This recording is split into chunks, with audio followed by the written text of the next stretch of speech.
there we are. Hey guys, welcome to GTS. I am, for some reason, hosting for a change, letting Jess take the evening to just chill and hang out. So we are here with Scott from Scale Modeler Supply, and say hello, everybody. Introduce yourselves. G'day everyone, Scott from the Scale Model Supply in Australia. People might also know me as the Ghost of Zeon. Yes. And I am Master Great Jess. You guys know who I am. Unfortunately, you guys get to hear my voice every week. But I'm so glad to be back here with Shaun, and especially with Scott, being able to talk to him. I love GTS so much because we just get to hang out with the people that we admire and we look up to. So it's so cool. Shaun is going to be taking over for this time. Like he said, I'm going to be taking a seater over here. So just letting you guys know he's taking control. I'm just another guy. All right. Yep. So let's go. And for anybody wondering where Kevin is this week, he wrecked himself bad. Oh yeah, he did. Yeah, he had a terrible accident. Deadlifting. Yeah. I don't even know how that happens. How he works in an office. He works in an office. He literally sits at home and plays video games all day after work. Yeah. I don't know how he ends up hurting himself. I don't understand it. But all kidding aside, we hope he gets better because, he's our boy. So hopefully, Kevin, if you're watching this, you should be, because, or else I'm going to get to you. We hope that you get better, man. Miss you. All right. And as always, a reminder to everybody, follow us on our social media pages. Facebook, Instagram, Twitch, which hopefully you're following us if you're hanging out with us right now. And of course, YouTube to watch the rebroadcasts of the streams, as well as any of our upcoming episodes of reviews, lore, and adventures. All right. And also don't forget to join Patreon, because, help us out, help us make the show better. We don't have to get Kevin a new mic anymore, so that's off the list. We're going to keep reminding people that it's off the list, okay? How many times last season were there people on the chat just being like, oh my god, Kevin's mic is shit. And it's like, Kevin, you need to get a new mic. And Patreon has helped us, and so you can keep continuing to help us if you want to, as Shaun said. Yeah. Maybe get us some better cameras down the road. I don't know. And actually, something that I decided to add in for our slides today is a preview of stuff to come. So Jess and I have a couple of reviews coming out this month. I'm doing the Imperial Dramon because you guys know me. I love my Digimon. And Jess is going to be doing Ava Unit 8. Yes, the RG Unit 8. RG Ava Unit 8, yeah. Yeah. And because he also really loves Evangelion, so it's kind of perfect timing for everybody. I love Evangelion.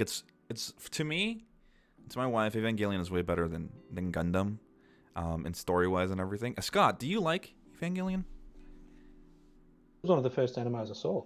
When I really started getting into anime. They used to show it on with a TV station here in Australia called SBS, and it used to play on I think it was a Friday night at 8:30. Mm-hmm. That was the original sort of. That was in 97, 98, mm-hmm. I think it was. Yeah. Watched it all in and just loved it, and then got into all the other mecha from that. So like Razafon, and then Gundam, and then Full Metal Panic, and all that sort of stuff as well. Oh, okay. We got a man of culture over here then. All right. Yeah. Good. But the real question is, before we keep going on, sorry, Shaun, is do you prefer Gundam or Evangelion? Gundam. That'd be Gundam. Oh, okay. All right. I was story-wise, Evangelion, but the mecha. Oh, okay. Cool. Okay, I completely understand. Yeah. Okay, sounds good. All right. My heart almost skipped a beat there. All right, cool. And also, there might be a return of some GTS adventures. Now that Jess and I are living under the same roof, we can technically go and do things. So we might be taking a trip to my old hometown and Kevin's old hometown, Lethbridge, because, I've got a backlog of comics that I need to pick up, and, I gotta visit Showcase and Roundtable to get some of those sweet matzo sticks. So why not make an adventure out of it? Yeah. And I'm just going to tag along because I have nothing else to do. So it's like, hey, man, let's go hang out. That's about it. Yeah, pretty much. Yeah, pretty much. So Lethbridge maybe March. Lethbridge maybe in March. Yeah. Yeah. And so now, without further ado, let's actually get into the meat and potatoes of this show, chatting with Scott and hearing some of his stories. Yeah. Cool. So, yeah. So, I guess you kind of already introduced yourself, but just as a reminder to everybody, kind of who you are and What you've done. What I do. yeah. Basically, if anyone knows, everyone's been following Gundam stuff for since 2005, 2006. Mm-hmm. That's when I spent the time I started building Gunpla and all that sort of stuff, and that's when I started my web page and YouTube channel under the name of The Ghost of Zeon, with the idea of just promoting the hobby, being upfront about all the stuff, how to do things, not hiding behind, a lot of the guys at the time just put pictures up and they wouldn't explain how it was done, what techniques were used, things like that. Whenever you ask, you're always told, piss off and go look at Google, and all that sort of stuff. But that was, at that point, that's when I wanted to create something different. That's when I created the Ghost of Zeon as a guy that was just teaching people how to build models. That was pretty much it. Just teaching. And that's pretty much exactly where I stumbled across you. I was sitting on YouTube being like, how do I do this thing? And then Ghost of Zeon pops up, and then all of a sudden I've watched all of your videos, and I'm like, well, now I know some stuff. That's how it starts out, man. Just randomly look somebody up. Yeah. I mean, for everybody out there, just, even having him here is really awesome, especially because I know of him because of Shaun. Like, you guys still know that I'm still very new to the hobby in some way. It's only been a year. Even then, I don't even think it's been a year because, like, I took, like, December off and I took January off. So it's like, it hasn't really been a year. Point is, it's really awesome to just see people like Scott here and just hanging out with us. Oh, give me a second. There we go. So I guess we'll start moving into some of your past builds and kind of talk about them a bit. Yeah. So, I mean, we're starting off with, I mean, you labeled the file as first models, so that's all I can really. I started. I want to show everyone, because a lot of people, they get disencouraged. They get discouraged because they get online and they see all these magnificent builds are, pristine, and they get discouraged. And I just wanted to show people that everyone starts somewhere. And it doesn't matter if it's the best thing ever or the shittest thing ever. You're always going to start somewhere, and you're never the best ever at the first thing you ever build. And so that's why I wanted to show off these. Yeah, I mean, even like it shows the very basics for everybody, kind of where you can start, even in terms of dioramas and that. Because I mean, as we get further along, people will see how your dioramas kind of evolved and whatnot, but. Because is that mostly just like model train stuff that you used for the diorama? Yeah. Hang on, just bringing up the thing. It's a lot of the stuff is the Woodland Scenics brand, that sort of stuff for the trees and that. So this original build was the twin set was a HG from a set. It's a HG 1144. From the 08th MS team. That was a twin set you could get. You can still get it, but I think it's rare. It's in and out of print all the time.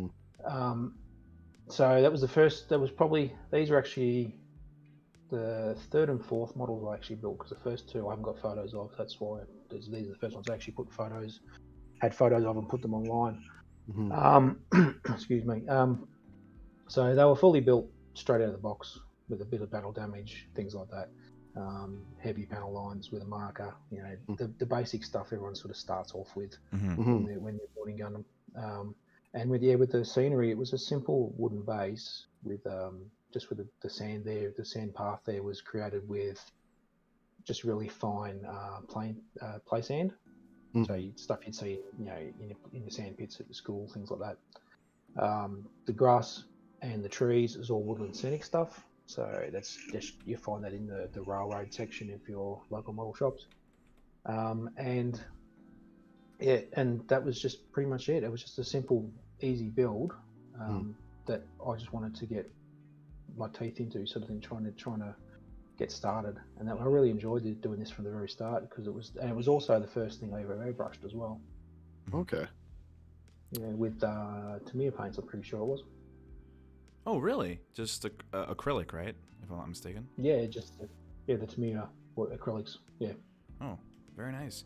Yeah, I can see the, like, or were you trying? You were trying to go for an action pose, right? With like an action scene and everything, right? And these were like the first ones that you began to do. Yep.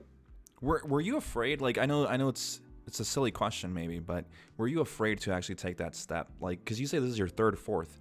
A lot of people don't like to go into dioramas in their third or fourth way, build. How was the mentality like? Were you just like, I'm just gonna go for it? Just gonna go for it?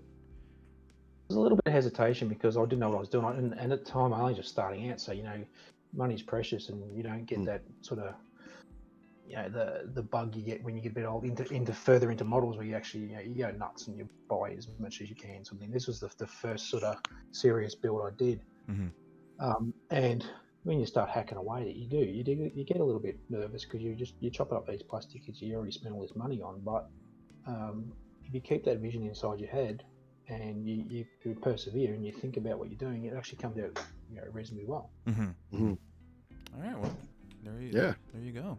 I mean, I know this isn't.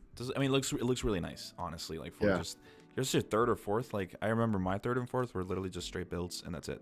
Yep. Put it up on the shelf. Yep. Well, my first ever model was it was when I was a kid. You're building stuff out of the box. Never painted them or nothing. Yeah. But that was the first serious Gunpla kit that I actually built, was a HG Death Scythe.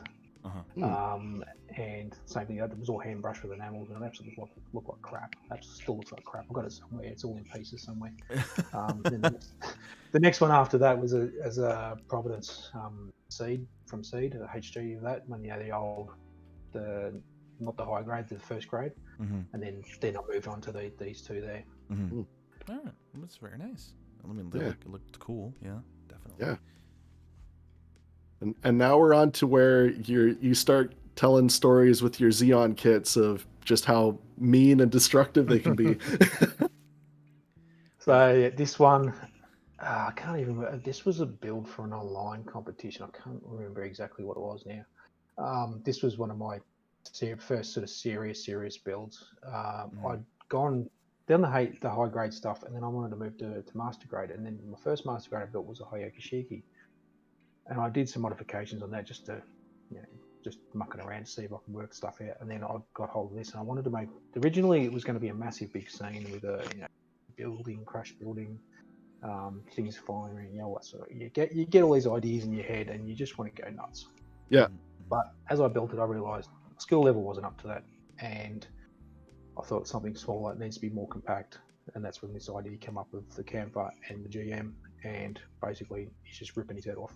And it tells this very simple story in a tiny compacted base, and it's just the way it's all was more an exercise in composition as well, just to try and get that the effectiveness of a story across, just using two pieces, two single models on a tiny little base. Taking a look at this picture here, especially the way that it's photographed, it kind of reminds me, like, we were talking about like train sets, but then there's also those mini sets like the N model, N scale, I think. Where did you kind of learn to take pictures, if that's like a question? Like, what was your inspiration from, in the sense that, are you taking it from those N scale kind of photographs that you would find like in a magazine or like in an instruction book, or did you just go ahead and you're like, this looks good? Pretty much, that looks good. All right. Well, there's no real, like, you can get into the nitty gritty and your white balances and your f stops and all this sort of stuff. But in the end of the day, what I like to do is just put the camera in front of it and take a picture in certain angles to make it look dramatic. So with Gunpla stuff, you take the pictures on certain angles to make them look like they're giant robots and what they would be. In real, I wouldn't say real life because they're not real, but you know what I mean. Yeah.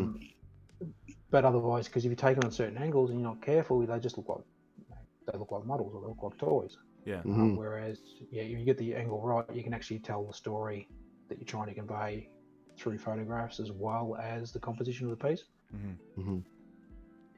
I guess just kind of take the camera and shoot, and I mean, I guess that's how everybody, in some way starts, right? And then eventually down the line, because we've had many guests on and that have said, well, one part is just the build kit and the painted kit, and the other part is actually taking a photograph and the presentation, right? And with that said, and you were talking about, maybe angles that show a little bit of a dramatic side to things. I'm looking at the picture on the right side where he's just the close-up, just him ripping off the head. You can kind of tell the sense of movement of like, oh, he's getting his head ripped off. That's it. Yeah. So it looks really nice. It looks really nice. That's what I'm trying to go for. Well, if we look at slide 9, it looks like I goofed up and I got one of the Zaku and the Gundam mixed in with this, so that's on me. But it also kind of gives you that same thing where you get the angle right, and it actually just looks like it's a frame pulled right out of the show. Yeah, it does. It does look. But you can see from that, you can actually see from those two photos side by side. That's probably about 12 months between those builds. So you can sort of see the progression of where I started and where I got to within the 12 months. Yeah. Well, even just in the base alone with the extra detail added to it. Yeah. Yeah, because it looks more natural. Looks more of an actual because obviously the other one looks like it's on a pathway. Yeah. Right. But what I like about the first one though is the sense of scale, which I think is something that a lot of people forget to do when they photograph their kits or anything. But I mean, what you have here easier in this case is the trees in the background, or in part of the case of the little display, and you're like, oh, these things are huge because these are trees, and they're bigger than trees, and it's that sense of scale. But going back to the detail on the ground, is you did a fantastic job. Where exactly did you seek out how to do because doing something like a diorama like this, it's not as easy as you might make it to sound, especially when it comes to the dirt and the grass patches and all of that. Where did you learn? Where did you look this up? A lot of it, looking up a lot of it was from the military modelers and also the training modelers. So if you look at model train sets and stuff, model layouts and that, you'll see they use a lot of these techniques to get realistic looking, hills and trees and grass areas in their layouts. And the same thing for military guys, because a lot of military guys put their AFVs and stuff on bases with a little scene to go with it to make it look like it's being used, it's in service being used and things like that. So one in particular is well known within the military genre is a guy called Shep Payne. He's long since passed away now, but he was very instrumental in the 60s, 70s, and 80s in modeling diorama scenes. Yeah, he's a well-known model. Anyone who's built a lot of the military stuff will know this guy. His books are very hard to find at the moment because they're in and out of print, but you can get a whole lot of his books. I've seen some of his actual physical works in Japan. There's a few in the Tamiya Museum, in the Tamiya factory. Yeah. And I've seen some of his stuff in real life, and it's just absolutely phenomenal. And when you think about it, they were done 30, 40 years ago, and just absolutely amazing. And that's the sort of inspiration that started me down that sort of the diorama, which we'll see later in a few of the later slides. Oh, okay. This is sort of the start. So this is just a little bit of grass and a bit of composition. When you get further down the track, they get bigger. Oh yeah. Yeah. So that's the sort of. And then when I was growing up too as a child, we would go to the local model train show here in town, and you'd see the trains going around. I had train sets when I was a kid too, and I was always fascinated with the scenery rather than the trains. So that was something I was always into. And then when I could build a model and sit it there, but it's boring to me. I'd rather have it on a base telling a story rather than just by itself. Yeah. Well, I mean, I think that's a really good point that you're trying to make, because bringing life into a model instead of just standing there is a lot better. Just giving it something, giving it a story, which is, I think, something that we always try to do. And I can see it a lot. I know we haven't gotten to those slides yet, but I can see a lot of your influence on Shaun's work. Where Shaun, whenever he finishes a kit and he wants to give it a little bit more life, you haven't done a diorama, right? I'm pretty sure. No, I've not done a diorama yet, just mostly budgetary reasons, but Yeah. it's always been something kind of in the back of my mind that I want to take a stab at. Mm-hmm. So, No, but when I say that I can see the influences his weathering, which we'll see further down in the slides, it's like, okay, now I know where Sean's getting these ideas from. And it's just really mhm, cool, like I said, to see where you get your inspiration and actually seeing it in the flesh, which is right mhm. here. And just something that you commented on is the monetary and budget stuff on dioramas. They're expensive, man. Like over here in Canada, buying little trees, you want to buy those little trees? They're expensive. All right. Take out a mortgage. Yeah, it's like, why are things so expensive? Let's go outside, find a stick. Which I know it's not the same thing. I know it's not the same thing, guys. I know it's not the same thing, but Oh, it can be. It can be.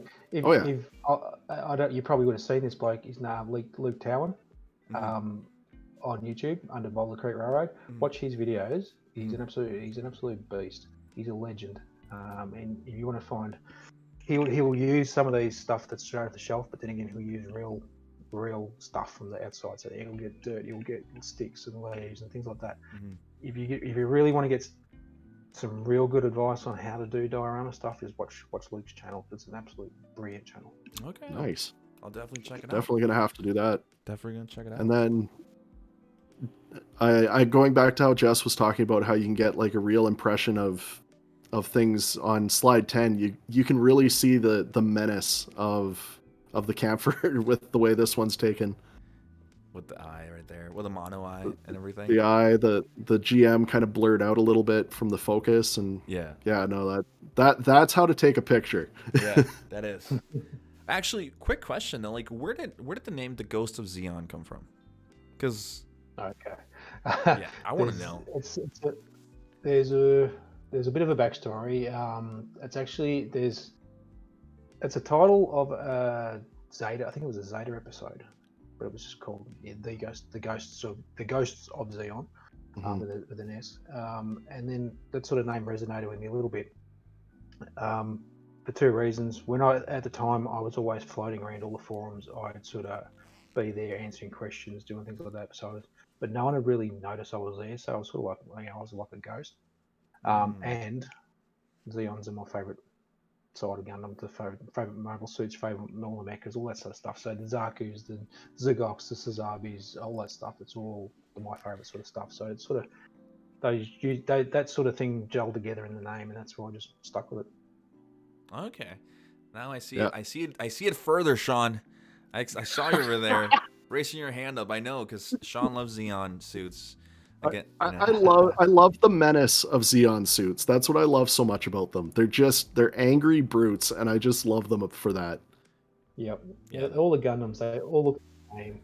You know, they all got the same features. They're all looking the same. But then you got a Zaku, you got a Zigok, you got a Sazabi, you got anything else in between, and they're all different. They might have Mhm. mono eyes, but they all look different. Mhm. Whereas Gundam is, it's a Gundam. That's a Gundam. That's a Gundam. That's a Gundam. That's a Gundam. They just the design's different, and the design just makes them unique and interesting rather than the same old stuff. Yeah. with Mhm. paint coat on it. Yeah, I can definitely agree with you. As much as I like the Federation side more, it's not because of the Gundams. As Sean knows, I like the GM suits more, the grunt suits. Yeah. Because I feel Yep. they do look different when you get Mhm. into different variants that exist of the grunt suits, as opposed to the Strike Gundam looking like every other Gundam on that show and things like that. You know, it's like, I need something fresh. Hence the Sasabi being one of my favorite suits of all time. I think for everybody, it's just that modern look. Speaking of the Sasabi, we'll get to it eventually. I do want to talk Mhm. about that one a lot, but we're gonna keep going forward. Yeah. So now we get to this is definitely a heavy influence on my build style. Because you've got the stuff. Because I mean, you got the stuff hanging off. You got the added extra things on the Zaku and just the menace of it, and that I think that really did have an influence on my first real build that I did, my Goof, which is the namesake of my username and channel and all that.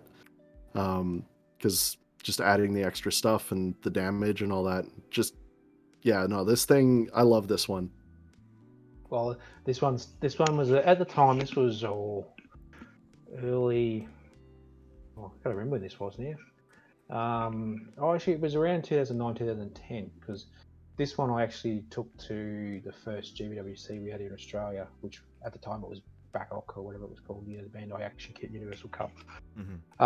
This started at the time. Everyone was doing like this steampunk theme, so most of the big builders around the world it was all steampunky. That's why there's all the added little bits and pieces and the tubings and the chains and things like that. And I'd originally just done the Zaku by itself. Yeah. And now I took this to a model show in Melbourne, the Australian Model Expo, which is a general model show for everything. In 2009, and that was 2009 or 2000. No, actually, it was 2010. And the general feedback was it was a good build, but it was pretty boring. So, because I had in a pose, it was just swinging the axe mid-air sort of thing. Yeah. And I wanted to take this to the first GWC we had, so I changed it up. I took it off the base that it was on, then added in the GM and had it in such a pose, as you can see, getting its arm ripped off, chopped off with the axe, and then getting ready for its head to get chopped off with the next swing of the axe sort of thing, because Zaku's are better than GMs. No comment. Them fighting words. This was actually one of my favourite builds at the time. It was the camper and the GM was I really enjoyed doing that, and it was one of those proud things I really liked. But this one just took it to the next level again, and this one was featured everywhere. Everyone saw it online. It was on pages, on web pages, on blogs, on everything for ages. And everyone who was around at the time always remembers this build, and it's one of my proudest ones. The chains, those were added in, right? Yes. So how I did that, there's you can see around the bottom of the shoulder armor, there's little ringlets, and what I did is just cut the chain links off, cut them in half, and use pin vise just to drill each hole, and then I threaded through, so they're actually, and glued them in place, so they're actually just permanently fixed little loops, and then I can get the chain, spread the chain link apart, and just clip it over, and it held everything in place. So the chain isn't actually glued in place; it actually moves. Yeah. So it hangs naturally. Oh, nice. Yeah, we can actually see it a little bit nicer right here. I don't know what slide number this is, TBH, but I can't see the slide numbers. I just know that I'm on the slide. But yeah, you can definitely see it. One thing though is this. Did you feel like you had perfected something here, or did you feel like you were still like learning, right? Because some builders always learning. Okay. Always learning. Okay, yeah, because there's like phases, right? And so I can definitely see your advancement in wear and tear, right, and weathering on the Zaku itself, right? But maybe, for example, the chains might maybe a gunk wash on the chains to make them look a little bit dirtier, right? Yeah. So what would you say to yourself if you could go back and just talk to that Scott in this time when he was building it? First thing, even though I love the Zaku, how it looks and all this sort of stuff, it's probably a little bit too busy. So the backs of you can see on the picture on the right there, down the very bottom, it had all the extra little bits and pieces added to the backs of the legs. I think I put a bit too much of that stuff around the kit, because at the time that was everything. Everyone just threw everything at their kit to make them, give them that steampunk aesthetic. So yeah, that photo on the right there, down the very bottom, you see there's a lot of stuff there that probably didn't need to be there. Just little bits and pieces like that. The weatherings on the actual kit, it's a bit overdone, but at the same time, it's suited the aesthetic of the actual kit, of the actual scene. So that was just done with hairspray, the hairspray technique. So you put your base color down, spray of hairspray, then your next color on top, and then you wash it off with a brush. Yeah. Yeah.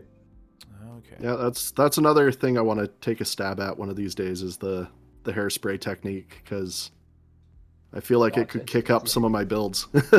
It's very simple technique. It's quick and easy. It's all about control of your brush, and that's it. Yeah, and it's a lot quicker and easier than doing sponging and hand brushing on the chips and stuff like that. some people see it as a lazy way to do stuff, but each method has its own ways, and I think it's a quick and easy, fast way of getting realistic scratches and stuff on something of that scale. When you consider, it's meant to be an 18-meter tall mech, and you're trying to, you're trying to get that right in scale. And it's just not right if you do it with a hand brush. But when you do it with the hairspray, you can actually get a lot more control over it. Okay. Yeah. Well, I mean, I I know how to do lazy weathering, because I love doing like the oil paint gunk wash on my builds just to make them look weathered. So, I mean, there's nothing wrong with the lazy way. If it's the lazy way for a reason, because it works. Exactly right. That is true.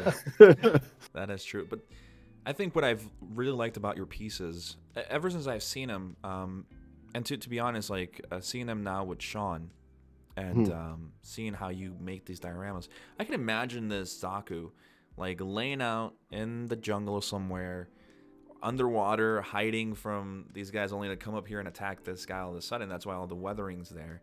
It's like, surprise, I'm right here. Cut off his arm, and then eventually his head, you said. Maybe we didn't even see that, but it's going there. It's going there.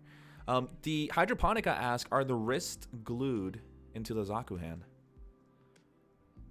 No, I don't think they were. I'm pretty sure they're all posed, because that was actually the Master Grade 2.0 version of the Zaku too. So all the joints were actually quite stiff. So they didn't get floppy like some of the old ones used to be. So they actually they hold their pose well. It's glued onto the left hand's glued onto the GM's arm, but actually in the socket joints, no, they're not glued. Okay, there you go, Hydroponica. Yeah. Man, Shaun, I'm telling you, I can see it, man. I can see the inspiration. I'm gonna keep saying it, man. I can see it, and the fact that I can't wait. For one, I can't wait to see what you're gonna do with the hairspray method or anything like that. Because when I take a stab at it, I'm excited. yeah, 100%.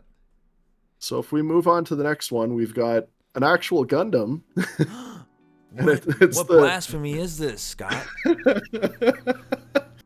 But I mean, if you're gonna pick a Gundam, I mean, just go as extra as possible and just go with the Shinmusha. Yep. A very cheap kit. Yeah. Yep. I got this when this actually came out. So this was 2009, I think it might have been. And this was all the first sort of detail and stuff you can see on the sides of the armor and the hilt, the hilt and all on the sword. There's all you can see the little rivets. That's actually just your normal pins you get for your clothes. I just cut the heads off and glued them all in place. That's all over the kit, and everything else is all custom painted. So from memory, gold was Mr. Color Gold. Red, I have to remember which might have been a Tamiya red. White was just white sort of thing. Most of the colours there were Tamiya and Mr. Color for those ones. Well, it looks so good. Like most people, they don't try to do anything with their Shunmushas. They just kind of plop them there and leave them at that. Well, the thing is, I had to do something with this because there's all the different weapons that come with it, and it needed to have that dynamic pose. And I looked up a few different pictures of samurais and stuff out of movies and that, and these were the sorts of poses that they'd have in them. So that's why I sort of did it in that certain way. So you have one weapon in one hand, one weapon in the other. So it looks like he's coming in for the strike. And when you look back at some of the games this was in, so Dynasty Warriors Gundam, he had a lot of these poses in the game as well. So it was just natural to do it like that. The thing is, though, for a lot of people, it's scary to touch a kit like this because of the cost. All kidding aside, there are some like I haven't touched some kits because I'm like, they cost too much money. I'm gonna wait until my skill I feel is up there where I can touch it and not have to. Because my wife always says, "Go for it, weather it, do whatever you want. We can buy another one." I'm like, I mean, can not we? at the moment. Can we buy one? Like, I mean, I love her encouragement, but it's like, can I afford to buy another P Bandai Jagan Type D? Probably not. Not right now. No, don't buy P Bandai. the thing is, though, if you wait until your skills are going to be ready to tackle a kit, your skills are never going to be ready to tackle a kit because you haven't tried it to improve your skills and to tackle the kit. Mhm. So you're better off just to get stuck into it and Mhm. think about what you're going to do before you do it, and just don't go in willy nilly. So you're going to cut something in half. You got to think about what's going to happen when you cut it in half. Mhm. The amount of times that I've done it over the years, you cut something up and you think, oh, shit, I've completely stuffed that up, but then I've turned it into something else because like I made a mistake, run with the mistake, and turn it into something completely different. Yeah. Mhm. Yeah, that is true. That is true. I mean, slowly I'm chipping away at my fear of a lot of things. And Shaun has seen I've done so much Oh, yeah. customizing to my Jesta that I was always scared of cutting him, but it's definitely a very nice philosophy, and you're not the first one to mention it. And I think it's something that we see in guests at like yourself who are accomplished in the Gunpla scene, who say, you know what, just do it. And I think that it Yeah. just goes for everything. Just go ahead and cut that Gundam, guys. Even if it's a $300 Gundam, just cut it. All right, just go for it. So Yep. Yeah, if you make any mistakes, throw it in a box and use it for spares later down the track. Yep. Because eventually you'll get to a point where you want to scratch build and you want to modify and you want to do all sorts of stuff. Yep. And instead of just buying a kit to destroy it, you've got a box full of stuff you've already destroyed. So you're not wasting more money. You've got everything's got a use. Mhm. And even if you don't want it, you can always swap it with someone else. So if someone else has got a bits box and you've got a bits box, you can swap bits and pieces, and then you can make your own stuff from them, and they can get stuff from you. And yeah, it's all part of being part of a community. Yeah, that is true. Yep. That is true. Yep. Respect. Yep. And I mean, worst case scenario, if you want to experiment with something new, get a dirt cheap kit, try it on that dirt cheap kit, and if you get it right, then you can try it out on your big kit. I mean, Haros are $10 for a reason. Yeah, I've done many of them. The high grades a lot of the high grades I did weren't done seriously because they were test beds, pretty much. They're just you build them, they're cheap. Australia, you're looking at $20 to $30 Australian for a high grade. In most cases, a little bit higher at the moment. Yeah. Some of the older high grade stuff. So I didn't put the slides in, but I've got a few high grades. So some of the old high grades, Gox and things like that. They were $13, $14 at the time Australian to buy, and I just trashed them. I just used them for just doing little bases and things, and destroying and weathering and practicing all this sort of stuff on them before I could move on to something that was a little bit more expensive. So yeah, it has its uses as well. Yeah, I think my biggest problem with not problem, my own personal problem is I get attached to my kits. So even if they're high grades, I don't like high grades. Okay, I'm gonna be honest with y'all. I don't like high grades. I like master grades. That's what I like. I like the size. Okay, you can make fun of that comment however you guys like. I like big kits. Okay, but like with the high grade, even like my little high grades that I have, like the Force Impulse, it's an ugly kit. Like it's a high grade. But I just love it so much, despite it not being a super awesome kit. It's like, you're my baby. I can't touch you. I'm just going to leave you alone. But I definitely at least grab a cheap kit and just try something on it. But I just can't. I can't. I'm too attached.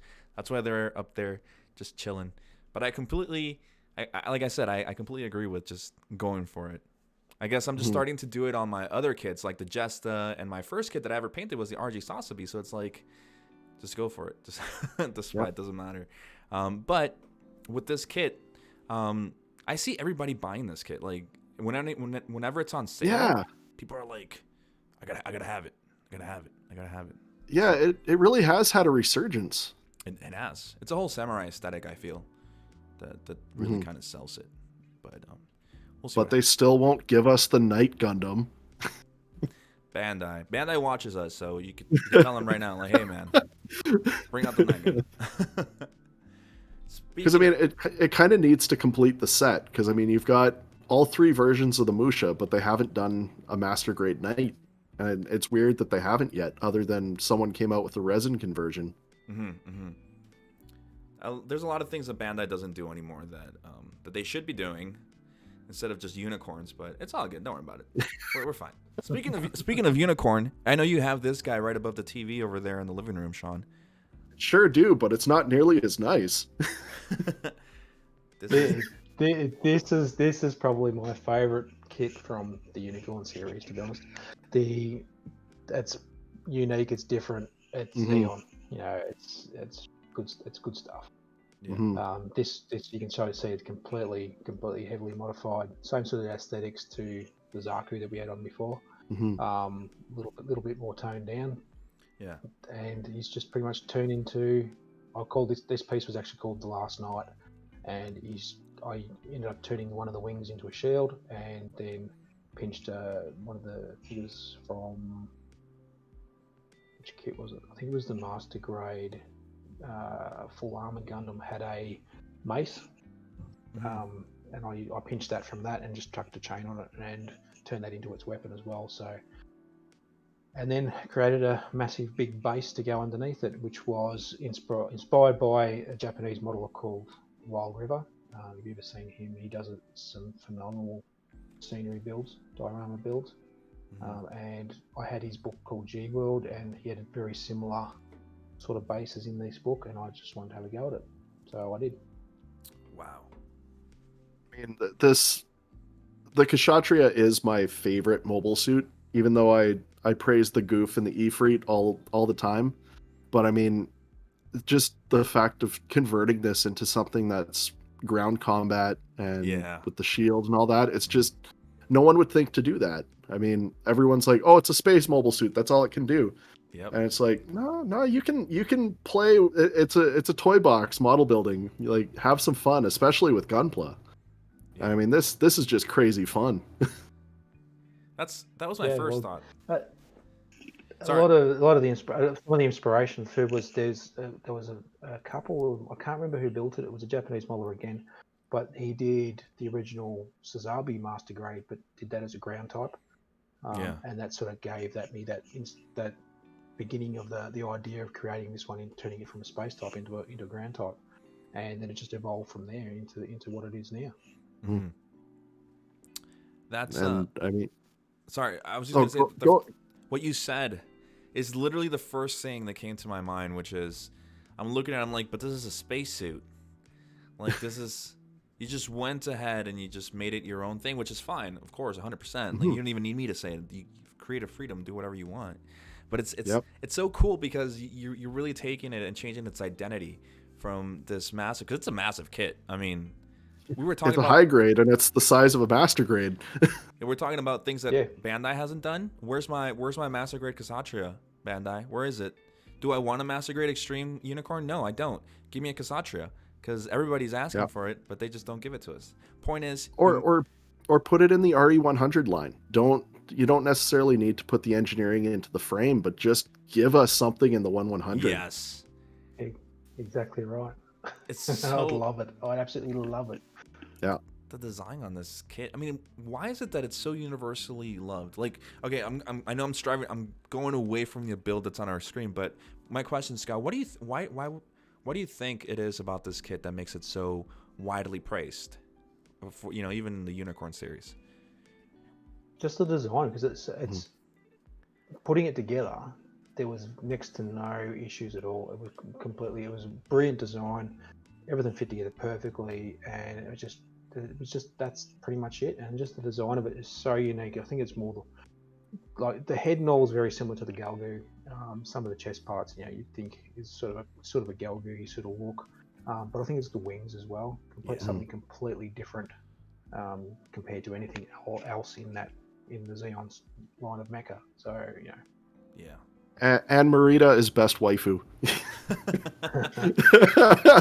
To me, it's so reminiscent of the Sasabi on me. Like the design when I first saw it, like I said, I've only been on this for a year, but I've seen the Sasabi. The moment a lot of people see a Sasabi, they're like, "This is an awesome suit." Like, they don't know the backstory to it. They're just like, "This is an awesome suit." It's the same thing for the Kshatriya. I feel it's just the same thing. It's this bulky, menacing, strong, and beautiful design. And I wish people would take more advantage of it, especially Bandai. But just the fact that you took it, changed its identity, made it into a knight. And look, we're talking a lot about the Kshatriya, and I know you mentioned the base. But your work on this base, you know how you said earlier, you can see the 12-month progress from my base and everything? No, now this one, you can really see where you start to kind of not kind of, you completely just exploded. You're like, I'm doing this. Just that jump. Yeah. Yeah. This was like probably 2 years after that, like previous one. There was one in between. Was a GPO one. Was very similar. It was a hillside sort of setup. But I didn't put the slides in for that because it wasn't the best. So I sort of skipped that one. But there was a progression between the two, the Zaku and the GM to the GPO one, and then into this that you can actually see that progression. And very similar aesthetics, as I said. But yeah, there's a definite jump up in the diorama part. Yeah, there's a big leap. Yeah. Oh yeah. Well, and I mean, just the castle pieces too. I mean, were those scratch made? Because I've never really seen any castle. Yeah, so they were made with. I made my own texture stamp, so I used a bit of styrene and I actually built a little stamp that was the brick pattern. And then what I did is I got air drying clay. So you've seen that stuff, you probably seen in the art shops and that. Mhm. Rolled it all out into a nice flat sheet, stamped it all into the brick pattern, and then for the turrets, it was draped over a cylindrical tube. It was some sort of packet I had. Draped it over that, let it sit there for a few days, and then it dried in that shape, and then it was glued into place. Awesome. It's awesome. Yeah, it really is. I love the theme of it. I love it so much. Yeah. Yeah.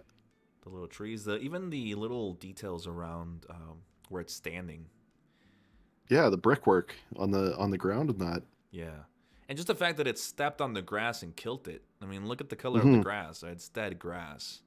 Well, it's straight up in a crater where its foot landed. Yeah, it's like, oh. Hmm. The attention to detail is really nice there too. So, Mhm. man. But then Time to talk GBWC. Yeah. Well, that one was actually GBWC 2012, and this was GBWC 2013, and you can see where everything sort of led to this point. So all Mhm. the stuff.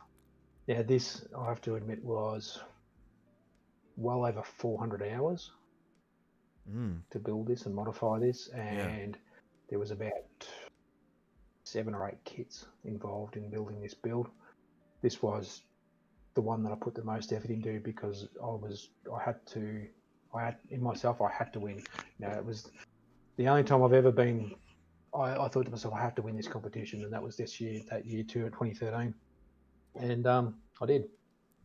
So the Sazabi itself is made up from different parts of the Sazabi, rearranged the stuff, plus leftover parts from the Kasatri from that previous build we showed, and lots of other bits and pieces from even the back there, the propellant tube tanks on the back there. That's from the Bandai option set. So that was about the time they started releasing those. So I had a few of those put on. And then on the base, you'll see there's another second little dude walking on the base. He was made up by 3 different kits. And then, the base was all thrown together with scenery stuff, railroad scenery kits, and a lot of plaster and filler. Man. I mean, the little guy kind of reminds me of something out of Bionicle, just because the weird nature of the shoulder pieces being used as feet. Yeah. Yeah, well, I always like the idea of walkers, the multiple legged tanks and things, Yeah. And this was sort of one of those things, and that's why the top of it was the Draft C, so the high grade Draft C kit. Took the balls and all off the shoulder and that, and took the propellant tanks from underneath it, and used the SD Kshatriya underneath it for the legs, and then joined in between with the foot from SD Zeon. So they were all put together to join into that, and painted them the same colours. So the walking guy and the Sazabi, they were all painted the same colours, so they were like the part of the same unit that was attacking the Feddies. Yeah. On your dios, just my boys from the Federation are always taking a beating. Like, as they should. They're just getting beat up this whole time. Yeah, I think you like to pick on the GMs, don't you? Yeah, they're fodder.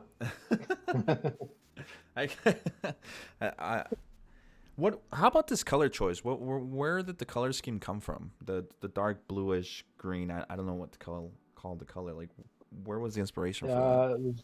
Because blue's my favourite colour, pretty much. There it is. As you probably see with the logo of the business behind me, so I've got everything's blue. Blue's our colour. Blue's my favourite colour. It's always been my favourite colour. So that's why I went with blue with the Sazabi, because everyone did red Sazabis. So it's like I'm gonna have to make something different instead of being the same red.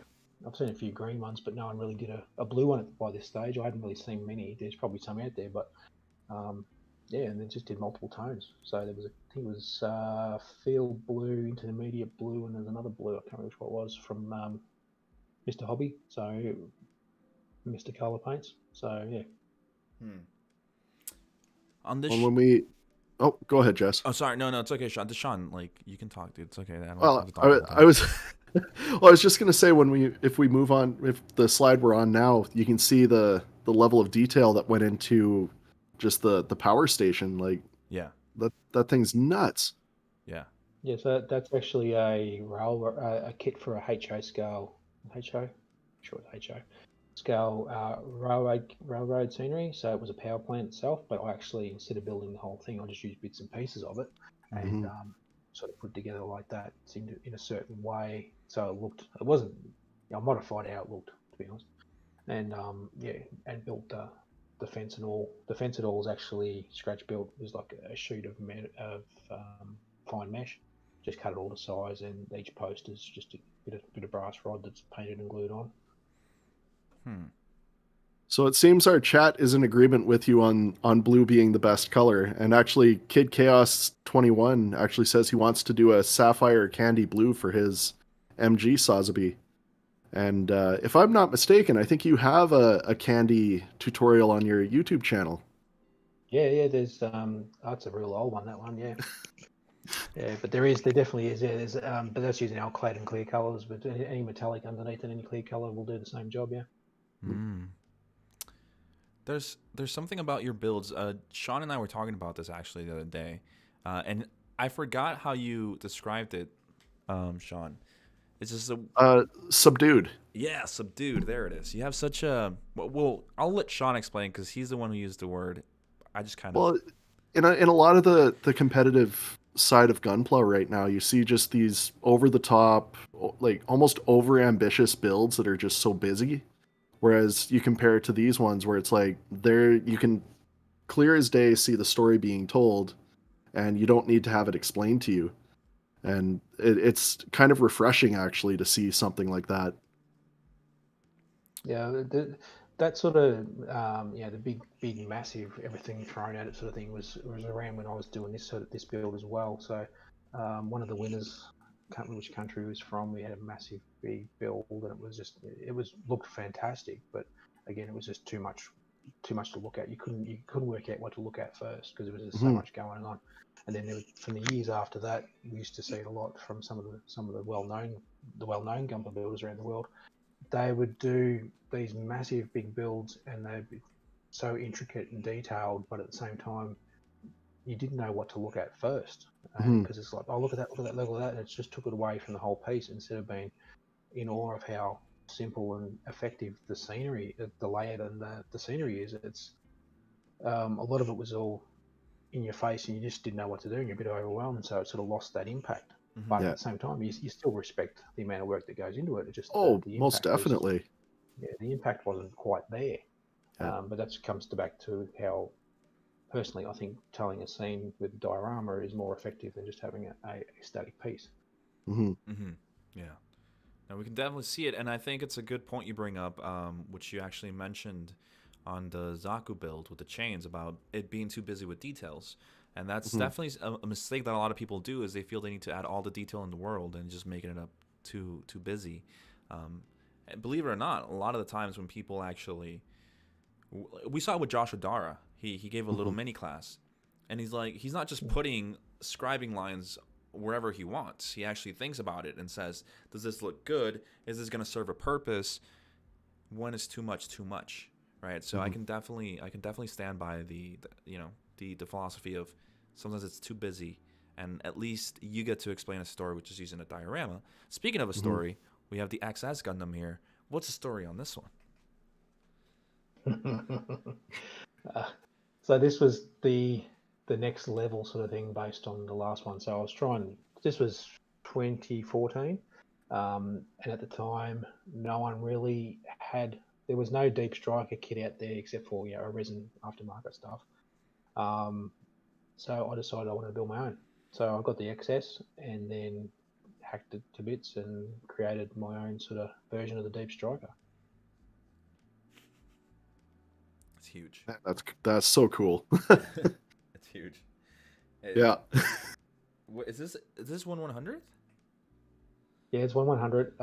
It's actually using parts from real grade Zeta. Okay, yeah. Certain parts of it. So connecting on, there's a couple of shots of the back parts with the thrusters and stuff that uses the legs from the real grade Zeta. Stuff like the shoulder, I separated it and created two separate pieces. Mm-hmm. You can see in some of the shots here, that's usually the shoulder's usually one whole piece at the front, but this I actually used a saw and cut it in half and separated them. Yeah. The front little section there with the two bits at the front, that's one of its the main body of it is the main thruster that's usually on the backpack of the XS, and then the two little prongs at the front, that's actually the knee guards from the XS. Mm-hmm. Then on the top there at the front is the part of the part of the XS, and on the sides there's little vents from the real grade Zeta. There's a few little shin guards and things you'll see from the Zeta. Gatling guns are the Kotobukiya aftermarket sets. Yeah. So they're the two different sets. So you got the Gatling gun, plus you've also got the drum barrel. Mm-hmm. And then just bits and pieces from other kits just thrown at it. I got hold of one of the old XS, the high grade XS, and added those thrusters, the big ones at the bottom there. There's actually a smaller version again on the back, and they were taken from the high grade version of this kit as well.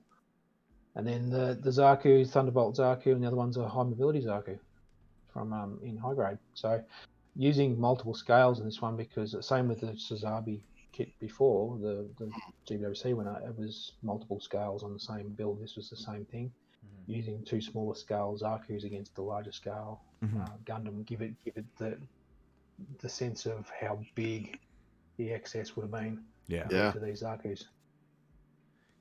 Well, and it gets the point across. It really does. Yeah, it looks huge. Yeah. The thing is, just kind of commentating here on your base. This is the first time it's not a grass one that I see with trees or anything. You took it to outer space. Yep. So I wanted to try a destroyed spaceship, bits and pieces floating around in space. So everything's actually made from circuit boards. So the main base at the bottom is actually an old motherboard, and I just ripped it as much as I possibly could off it and just ripped it to bits, painted it, put a bit of put some details on with a few water slides and things like that, and then got bits and pieces from other circuit boards and had them with a bit of clear rod up them to look like they're floating in space. That's where you put the CPU. Sense everything's floating around. It's the CPU socket right underneath the XS. Yep. Nice. Yeah. That's why it looked familiar. I'm like, this looks oddly weird. You got a PCI Express right there connection. Nice. That's awesome. It's like it's like, oh, okay. That's pretty cool. When you say that, I should have just taken all the motherboards that the owner of the house used to have here before we threw it all out. He had like old computer parts. I never ever thought of doing something like this. And the fact that you even just mentioned, now that I can see it, it's like, wow, that's actually a super, super awesome idea. But sorry, Shaun, yeah, go ahead. Well, I was just going to say, it shows what you can do with random stuff that you might have lying around to tell a story with. Yeah. Just make sure they're old motherboards, guys. Don't go out and buy a brand new B550 motherboard. Yeah, right? just go to your electronics recycler and they'll have tons of old parts and stuff, or just have a gateway from 10 years ago that decided to die on you. Well, yeah, everything will work. It's just the creativity that goes into it, Scott. The fact that you even just sat down and you're like, you know what looks like a torn up spaceship? This motherboard. Yeah. And all I did was get a pair of pliers and just attack it. Smashed it up because it was going to be damaged anyway. So just whack the crap out of it. Now Yeah. we know what we can do to your old PC, Sean. You can Yeah, we finally can. retire it. So for I mean, it is retired other than the hard drive. a quick story is that before Shaun moved in, he asked me to help him build the PC that he's on right now. So I built it, and he has this older PC, and I'm like, "Hey man, so what are you gonna do with this one? It's just taking up space." And he's like, "I'm gonna turn it into something one day." He just can't let go of it. So it's this old PC. So now take out the old motherboard from like 20 years ago, rip it up, and kind of It's go only 10. 20 years ago. But yeah, no, awesome creativity on your side. Yeah. But then we go back into grass. And big. Yep, Yes. big Now grass. the mega size. I love the mega size kits because they're 48 scale, so they match a Mhm. lot of military stuff that's on the market. So you can, you get some military kits to go along with it because they sort of suit especially the German stuff. German military stuff. You can slot along the side of some of the Xeon stuff, and it sort of fits. Huh? I Yeah. wonder why. Yeah, exactly why. Yeah. Allegory for World War II. Yeah. Yeah. So then that's what I wanted to do with this because the bigger it is, it's easier to work on. Because the smaller it Mhm. is, it's a bit harder to pull off. But so the larger you get, the easier the mods can be. So this was Mhm. completely modded, so it's gone. You know what a Zaku looks like. You can see it's completely different to what a Zaku would normally look like. Yeah. And I wanted it to be like a recon unit that was walking through the forest somewhere and looking for the fetties. So you can see the different. I added some parts and all to the shields, some screw heads there, some plates Mhm. on the side. I put ammo crates on the sides of the skirts there. Some clever masking on the legs to change the panel colours. So the main body was the Hobby interior green, and then the red was Mr. Hobby Reset. The darker green, I can't remember exactly what green it was, but it was a darker Mr. Hobby colour. I can't remember which one. And then modified the head a little bit and added a backpack with a winch and a little roll cage thing at the front to stop the pilot from falling out. And and the other shoulder, did a bit of modifications to the other shoulder there to add a bit more detail to it with some wiring and things like that.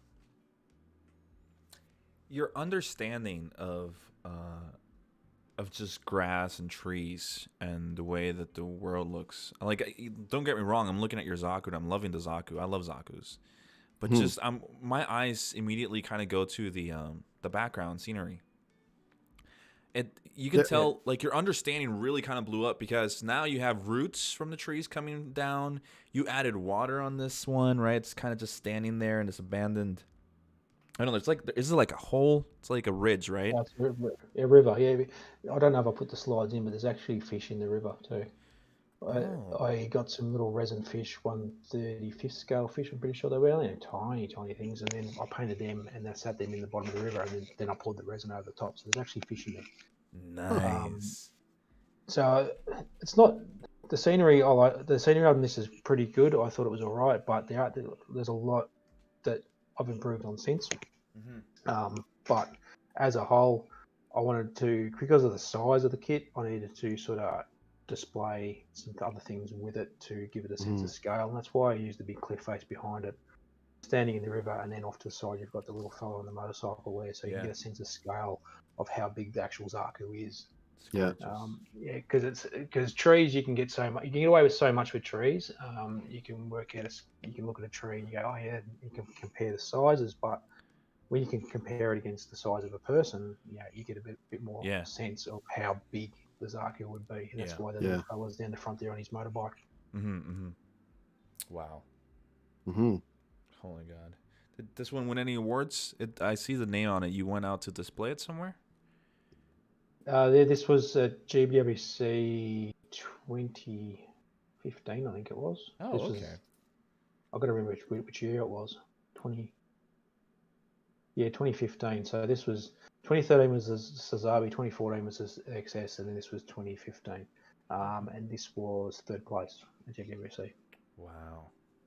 Wow. What do you think, I Sean? mean, I think it deserved first place, but I mean, Oh no, I, the one that actually won first place that year is a friend of mine, Mark Carlisle. He's phenomenal painting job in that one. So if oh, you go okay, back into the archives and have a look at that, you'll see exactly why that one won and this one got third. Yeah, it's clear cut. gotcha. I mean, I love my Xeon builds, and I love a Xeon build that tells a story outside of the norm for a Xeon grunt. So I mean, this it hits every checkbox for me. I love this thing. Yep. This is an awesome looking build. Awesome looking Mhm. build. But speaking of awesome looking builds and one of the I was best gonna kits say, ever I made, think we've made Jess wait long enough. need Sasabi is just, it's gorgeous, man. Talking about blue. So let's talk about this one. You went Yep. completely blue on this one. Now this is my favorite kit ever. Like out of all the Gunpla kits they've ever made, I think this is by far the best. Like this is Arby Verkar. Is the best design, best everything. Is like you can build it straight out of the box. You don't have to do anything to it, and it's actually I think it's perfect out of the box. But with this one, I added all the metal upgrade sets, so all the tubing and all the thrusters, which we switched out. Mm-hmm. And it was actually painted with nail polish. Wait, what? With nail Yeah, polish. yeah, that's a thing. That's another tutorial on his YouTube channel. Yeah. So there was a stage there that everyone made fun of me because I was painting everything with nail polish. The thing with nail polish is it's very similar in some of the ingredients to a lacquer paint, so you can use it in very similar fashion. So you thin it down with lacquer thinners, put it through airbrush and spray. Yeah. This was before I started my company and that, so I had a bit of a reputation for a heap of builds in a row that was with nail polish. Now the nail polish is an old technique that come from car modelers who built cars in the 50s, 60s, 70s, and they didn't have the fancy pearl colours and things in model paint, so they'd use nail polish. Mm-hmm. And for this one, I did a few beforehand because I'd seen a few people post up, this is what I've done with nail polish for cars and things like that. And I thought, oh, this could be easily done on nice metallic sheen on Gunpla. And at the time, no one was producing these sorts of colours. Mm. We are now with my company, but at the time there was nothing really like that on the market. So I was going down and pinching, going through the little pop-up shops in the shopping centres, going through the cheap nail polish, trying to find these cool colours. And this one in particular, the dark blue on this is actually blueberry scented. So the kit actually smells like blueberries, and it still does. This is Oh, 6 years ago, and it still smells to this day. I can open the display cover that it's in. I can still smell the blueberry smell from the nail polish wow. to this day. Oh, that's Wow. fantastic. Yeah, Blueberry and smelling Sasabi. Nice. yeah. So this didn't go to GWC. It went to GWC as a display piece, not as an entry piece, but it went to Model Expo, the Australian Model Expo in Melbourne, and it was actually it got first place in the gun category that year, and it also was second place in overall for best of show. So I was peeped out. The head judge actually pulled me aside after the show and said to me, "These are the reasons why." There was two at the end of 2 kits at this show. There was myself with this, and then there was a guy with a sock with camel plane, and it got down to the fact that there's 2 little tiny sink marks in the shoulder that cost me the chance of getting best of show at Expo, but um, I didn't think that was too bad considering this was just a muck around kit that wasn't taken seriously. I just wanted to test nail polish on. Yeah.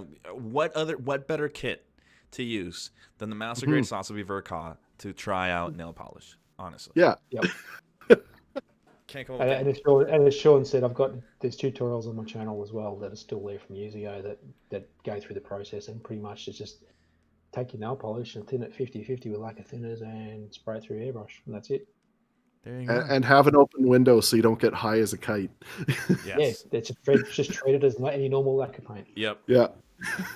I'm glad you mentioned how of an amazing kit the Sasabi Verka is, because everybody talks about it, and it's a Mhm. wonderful kit.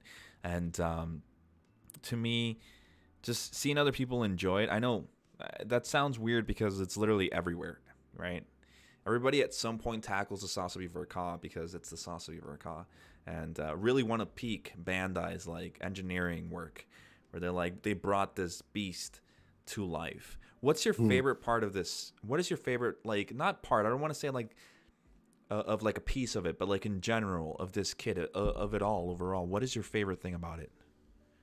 The way it's engineered to open all the panels up. Yes. Yeah, because you can just pull on the back skirt and the wings will open up at the side, and you pull the shoulders up and it all pops apart, and everything's you can display it all fully closed up, or you can display it fully open, so you can see the inner frame and everything, and that's what I really loved about it.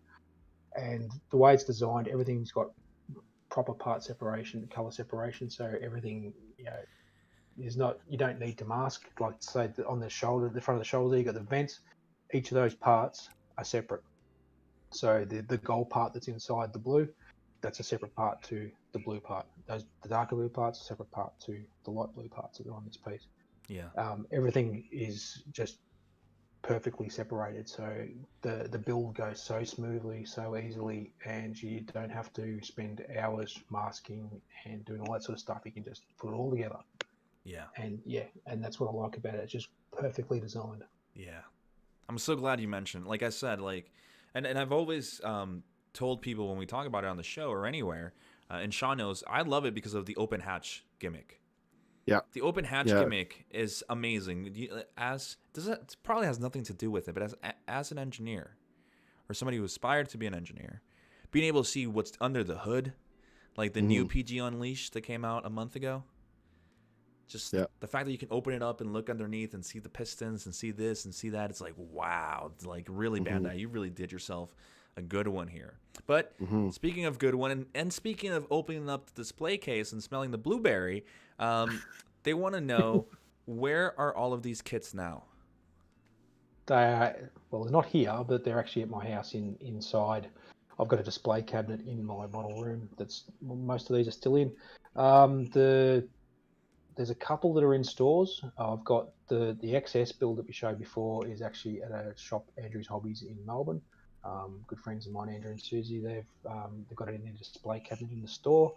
There's a couple of small little pieces in Hearns Hobbies in the city in Melbourne. There's a high new that I did at one stage that went across. That's sitting in should be a display cabinet in Little Robot in Perth. But everything else is in my display cabinet at home. Okay. Well, right where they belong, at home. Pretty much, yeah. Yeah, right where they belong, so you can enjoy them all day long. But yeah, Shaun, you have to build a Sasabi for a cop, man. I will one of these days. I mean, I just want to do it right, and I mean, it's expensive. So up until recently, I haven't had the luxury of buying an expensive kit. It's kind of been, older master grades that I can afford, or high grades that I can afford, or, I mean, I'm on that kick with the Digimon kits. So, I mean, they've been kind of my focus lately. Yeah. But, yeah, no, it's definitely on my list to hit a Verka one of these days for the Sazabi. No. Yeah, you need to build it, dude. I mean, Scott loves it. Now you even have more of a reason.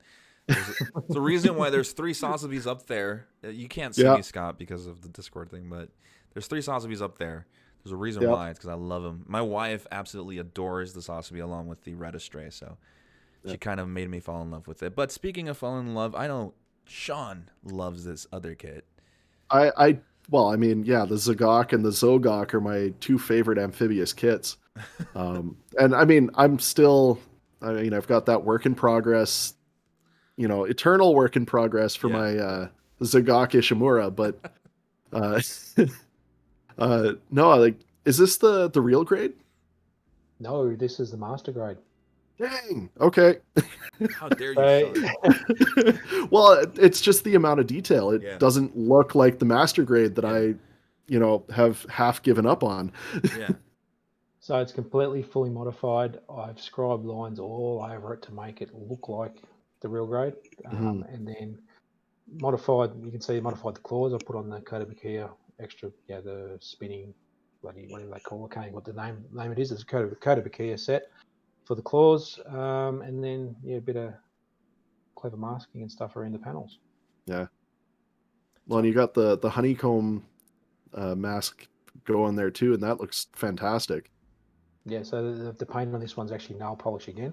So this was obviously a red nail polish. It's the same color all over, Uh-huh. but it's different base colors. So the lighter of the red is under a white base coat, and the darker is under a black base coat. And you'll see on the honeycomb pattern, it was given a white base coat, and then the pattern was put down over the top, given a black base coat, and then it was completely coated with the red nail polish, and that gives you that effect, That that subtle glowing. effect on Yeah. yeah. Now, I guess the question is, does this one smell like cherries? No, don't. This one didn't smell at all. This one didn't smell. Couldn't. I was looking for one, but it didn't actually. Couldn't find one with a scent to it. So it's just normal. Damn. This is And wonderful. yeah, and because I know on the next set of pictures you've got the LED incorporated. Is this your first run with LEDs, or have you tried them No, prior to this? I've had many different LEDs and things like that, but a lot of the time I couldn't be. I turn them on and they break, or they'd go flat or whatever. I couldn't be bothered with them. But this one was a surface mount, so it was only a tiny little SMD that fitted perfectly into the mono eye, and now just a couple of drills and put a couple of holes, run a few wires, and the battery pack actually lives under you take off the top part of the head, so where the visor all is, and then underneath there's where the battery is, and it's just got a little watch battery in there with Oh. That is and so the much and smarter than what I did.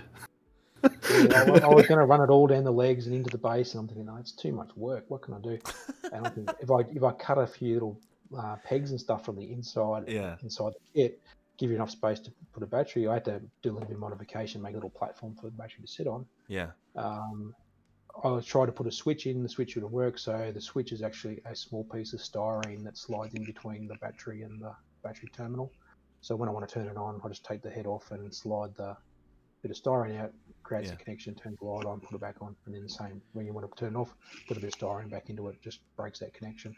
So it's a lot easier than putting a switch into the back and all this running wires through the whole kit into the base and things like that. Well, that was the problem I ran into with my Zagok, and part of the reason why I'm looking at probably starting over is that I basically gutted the cockpit to put a switch in, and I mean it works, but I also tried to stuff the battery into the shell of the body, and I just realized after that I'm never going to be able to properly take it apart to change the battery out when that time comes. You live and learn, man. You live and Oh, learn. exactly. Scott says, right? Yeah. Yep. Buy another tank cigars, dude. It's okay. I mean, I'm buying at least one more, and I'm gonna learn my lessons from the last one. Yeah. Man, I feel like this is one of your cleaner builds. Like, there's not a lot of weathering on this guy. No, there's no weathering at all. It's completely clean. It's a clean aesthetic. Even the base, it's like he's just standing at just a nice white base or gray. So the base is actually just a cheap mirror, which happened to be the same design as the patterning on the legs. So that's fit the whole theme quite well. Mhm. So Yeah. I just ripped the mirror out of it and cut a big sheet of styrene on top of it, Yeah. and matched everything and made it all angular and to fit the aesthetic. Wow. Mhm. All right, Shaun. Looks like you have your work cut out for you, dude. Oh, I've got like the Hey, bar is set very high. my favorite part, though, about this build is I love how, for a newcomer, like anybody who's starting out painting, like you mentioned earlier, Scott, is this build for me embodies like you were saying, the base coat. What did you do it on, right? Like black, white. These are the changes that you can expect when you do this. You don't need to go all crazy and do different shades of different colors. You can literally just play with the base that you're working with, and boom, you have color separation and you have part separation. So that's a very nice to see. Just simple, but works. It's awesome. You know? Yeah, no, super cool idea. Yeah. And I've known about the difference between different base coats, but I've also been the guy who just shoots gray at the whole thing and then paints it. So Yeah. Yeah. Masking involved. And That more works for metallics and pearls and color shifts and things like that, rather than the solid colors, because the solid colors are just they don't really whites and reds and yellows to an extent do with some brands, but some brands not so much. the solid colors don't really get affected by the base coat as much as a metallic would because of the way the light reflects through.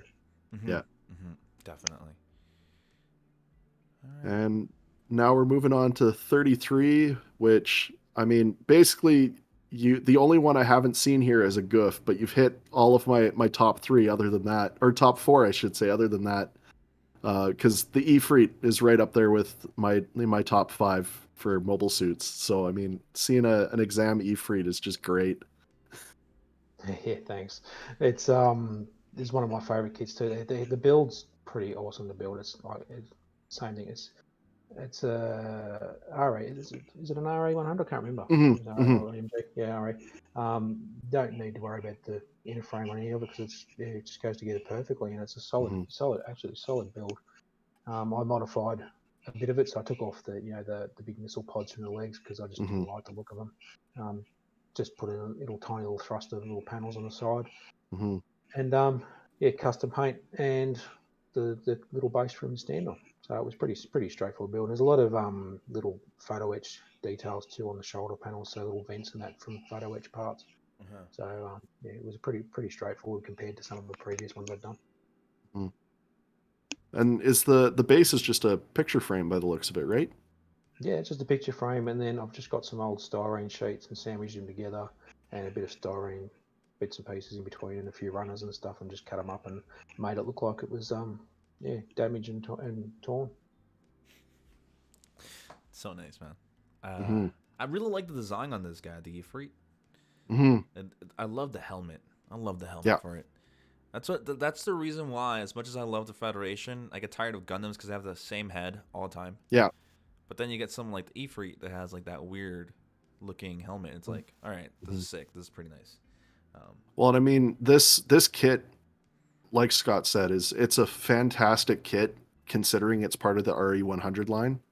I mean, I had nothing but joy when I was working on my kit bash on the Ifrit because it was just so much fun. Wait, is this the one from last year that you won at GOMS?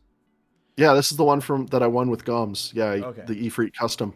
Okay. Oh, it's downstairs. I'm dumb. Yeah, I love it. Yeah. Yeah, this is awesome. Yeah. Speaking of Ifrit and Xeon, which we can see back there. Hmm. Wait, I'm gonna let you introduce this one, Shaun, because I know you love this one. All right. Well, this is definitely a surprise favorite. Because I mean, dinosaurs, robots, and the Principality of Xeon. I mean, just my entire life experience in a model kit, basically. uh, The inspiration behind this is you can tell what it is. It's Dino Riders from the oh yeah. If you grew up in the 80s, you know what Dino Riders Oh is. It was yeah. short-lived TV show, short-lived toy range, but everyone remembers Dino Riders, and Yep. I grew up on it too, and I loved it. And everyone knows. Everyone who follows me knows my love for dinosaurs, so they know putting this together like this. It wasn't a surprise, and everyone just thought it was just fitting for me. Yeah. And this was what I'd probably say would be my last entry into GBWC. This was the last one I actually went there and put it in. So this was my sort of swan song for GBWC.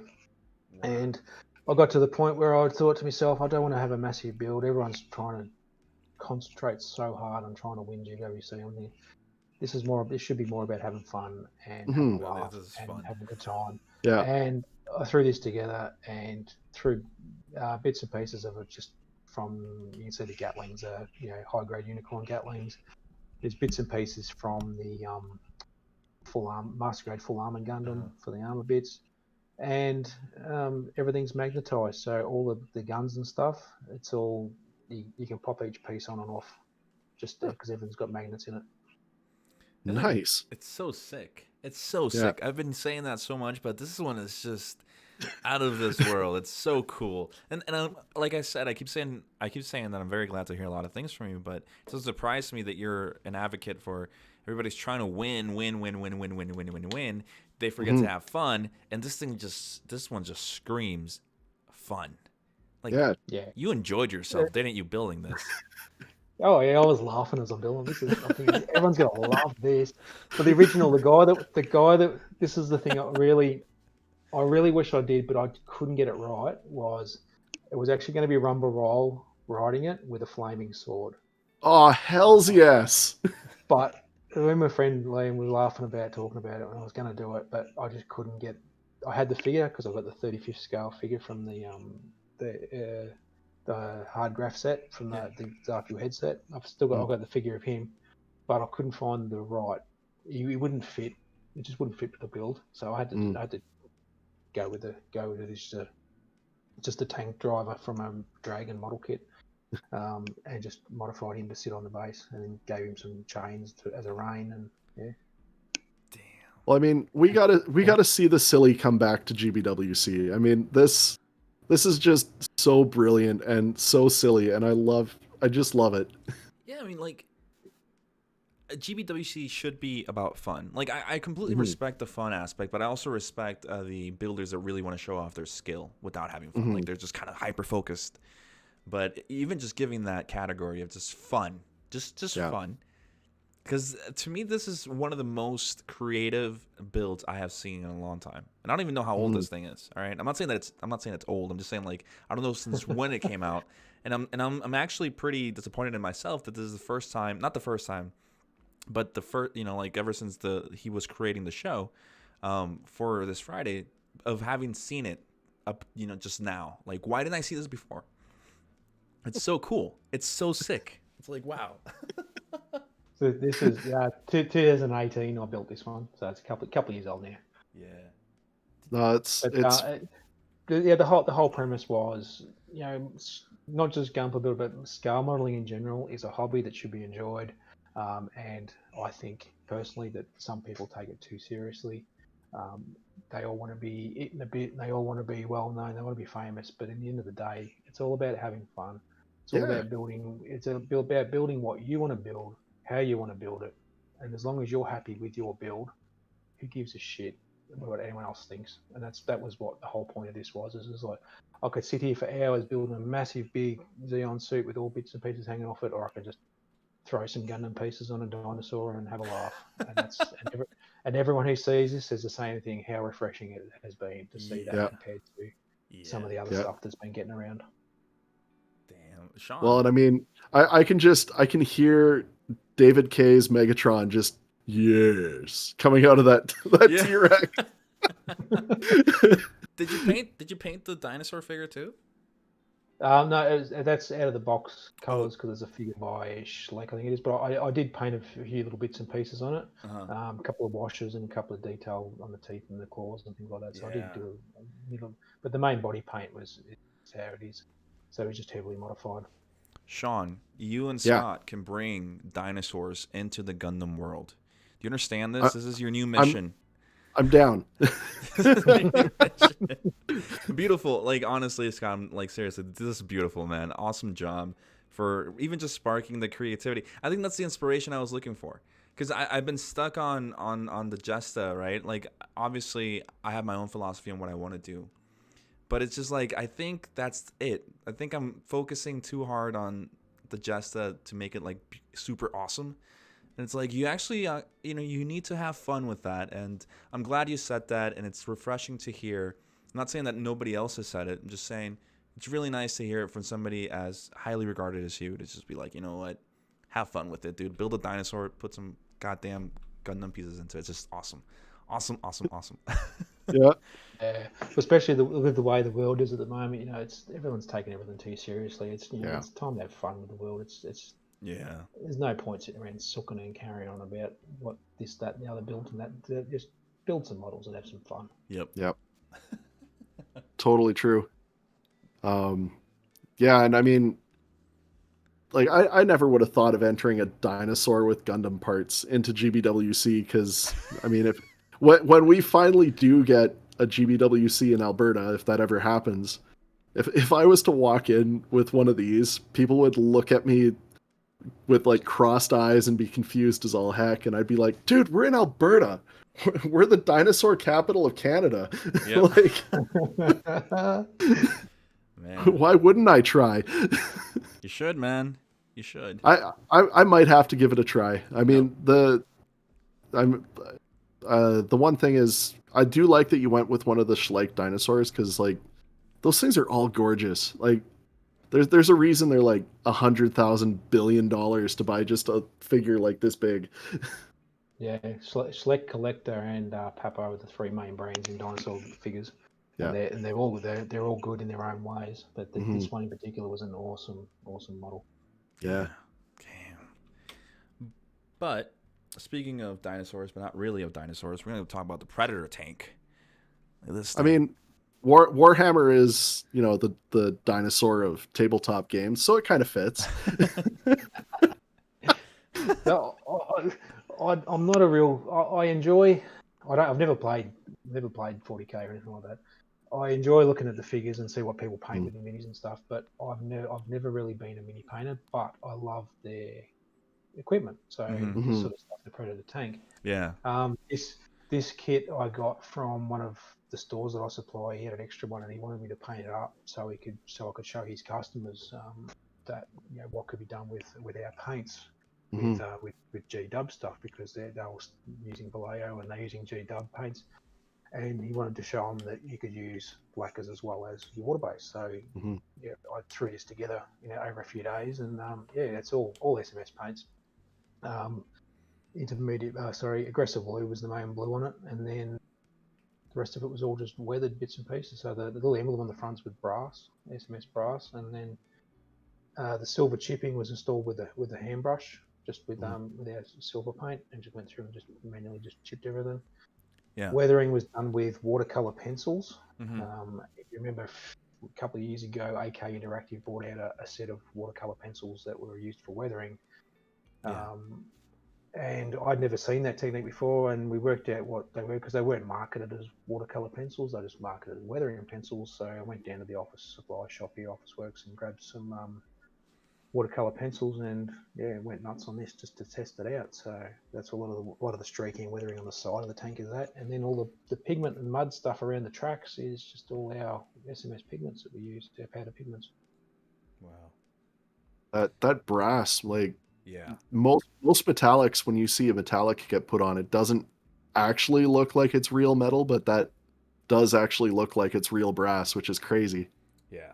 Oh, it's bright. I remember painting it, and I put it in. I was painting it, and the sun come through the window, and I actually like I looked at it like, geez, that's bright. And I had these spots in the eyes how bright it was.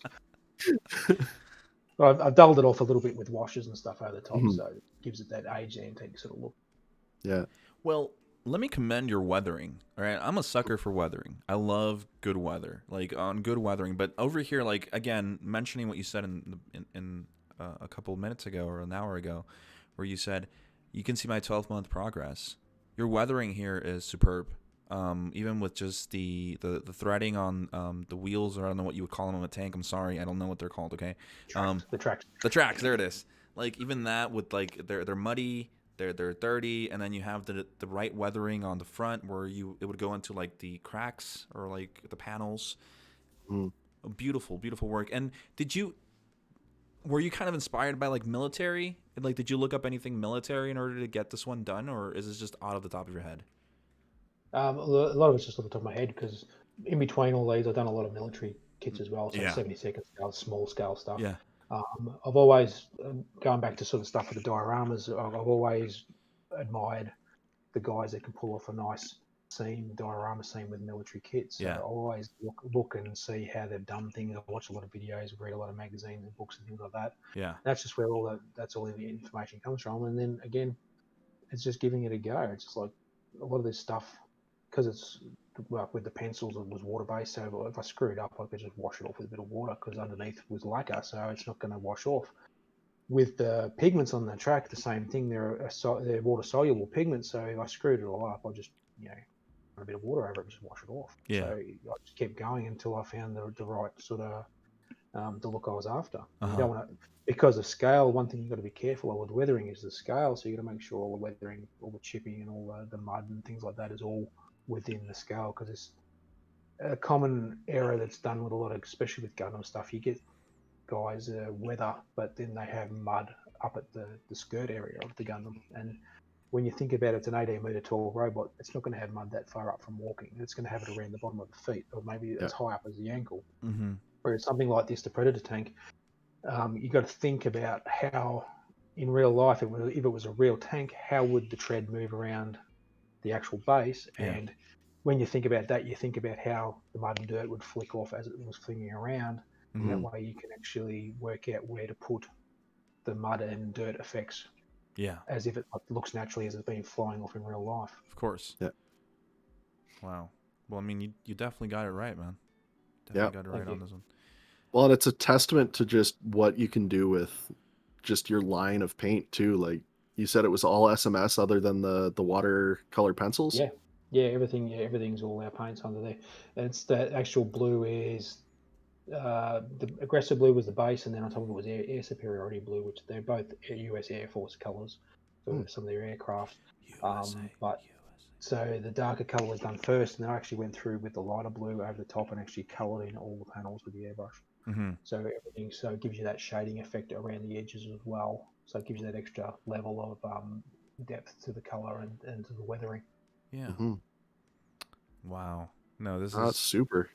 honestly, yes. I mean, yes. I mean, over here we have a pretty big scene with military modeling here in Alberta, and you know, we're fortunate enough to be friends, like with, for example, with Adam, from and all of them who do military. So we get a nice appreciation of these techniques that a lot of people are starting to bring over to Gundam, kind of like translate them. Sometimes it's difficult, and they always mention what you said is the realism to the weathering. It's definitely something to keep in mind when you start tackling it.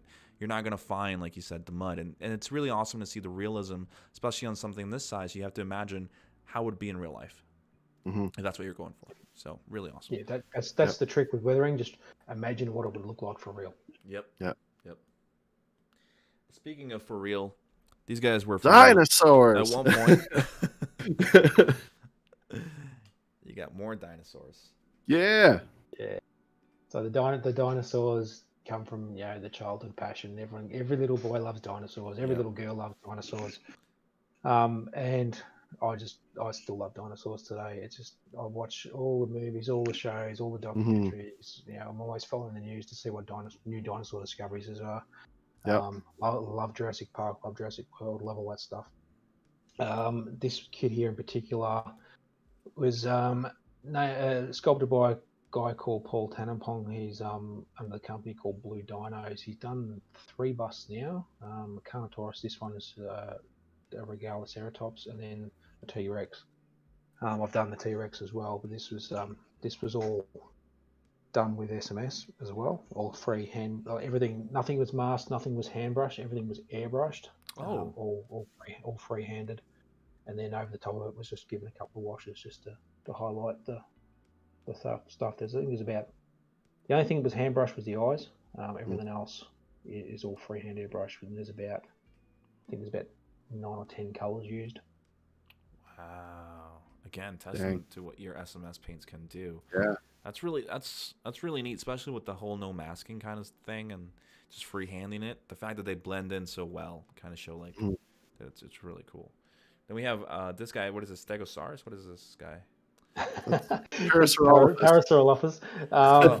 This is actually a Tamiya kit. So this is a plastic, like a normal kit. The one before was actually a full-on resin kit. This one's plastic. So this one's a bit more involved, where it's actually you got to remove seam lines and stuff. So then you got to use some putty and texture stamps to remove the seams and create the skin textures back into it.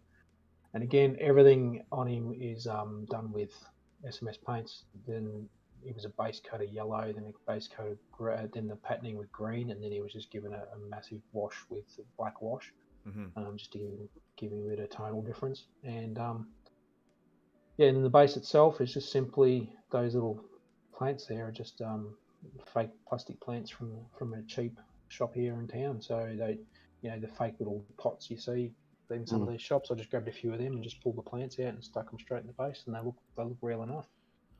Is that a little footprint underneath them? Yeah, it's really cool. It adds to the immersion of it. It's like, oh, it was standing there and then it moved. It's the same with Gundam, in that you put something on a base, you have it standing there. It's obviously come from somewhere, especially when you think about like the Predator tank before and stuff, military stuff, if it's on a base, it has had to get there somehow. So it looks more realistic to have, like in this case, footprints, or with the tanks, tread marks, or the gun on their footprints, things like that. Yeah. And it's just as simple as when you're putting the base, the materials down for the base. Yeah. Just get the kit and just push the kit down into the wet stuff you're using underneath. So whether it's a plaster filler or it's a sand or something like that, then you create those footprints. It gives it that extra realism that it was actually a real thing that's walked into the scene. That's awesome. I never thought about that actually ever. That's really good advice right there. Yeah. Yeah, when I finally do a diorama, I might have to give it a go. You have to. It's not when you will do it. Yeah. All right. I'm gonna make you. That's why we're here, man. We're friends to force each other to do things. Deal. Peer pressure. Peer pressure. Finish your Jesta. Oh, never mind. Now this guy, he's a 3D print, but this is before I got it. This is before I got into 3D printing. So this was actually, I got this guy from Shapeways. You probably know who Shapeways is, a big company that custom prints on demand for everyone. Mm-hmm. People upload the designs, and you can get on there and buy their designs online. You get it printed, they get a cut from their design, sort of thing. This was marketed as like a little piece that sit on top of your computer monitor or things like that. It sits on the ledges and things. And I got him. I thought he was cool. So he was all fully airbrushed. This was before my paint range came out. So this is all Tamiya. Okay. Tamiya Mr. Hobby Paints. This was 2014, I think I built this one. And the branch is actually a real branch off a eucalyptus tree, and all the stuff underneath it, that's all fake stuff that I got from a pet store. So it was actually fake plants designed for terrariums for lizards. And you can see there's a little dragonfly that he's trying to eat. That's actually a real dragonfly. So I found it on the ground. It had died. It was completely dried out inside. It was completely dry and hollow. It was very fragile. And then I just glued him onto the end of the frond there, and it looks like he's coming in to get something to eat. That's awesome. I could not do that. I would run away. I don't like bugs. I'd probably tell my wife, "Hey, honey, can you grab that thing? Put it over here. Just don't let me touch it." That's awesome. I would have never. I didn't think it was a real thing until you mentioned it. That's really cool. No kidding. Yeah, it hasn't lasted the time though. He's been to quite a few shows around the country. This is actually one of quite a few trophies at shows, but the actual dragonfly sort of fall apart now because it's been I'd say 6 years since I built it. So yeah, it's gradually fallen apart. So I mean, yeah. How many bugs can say I became part of a diorama? That's true. Especially post-mortem. Yep. Oh man. What else do we have here? Oh yeah, this one was sick. When I saw this one, I told Shaun, I'm like, how did he get the drool on it? How did he do it? So this one is a kit by Pegasus Hobbies, who are based in the US. This is a solid vinyl kit. So this weighs as much as a house brick. It's heavy. Oh. Again, this is for 2015 2015 it would have been about. So just before I started my company. So this is all Tamiya paints as well. Yeah.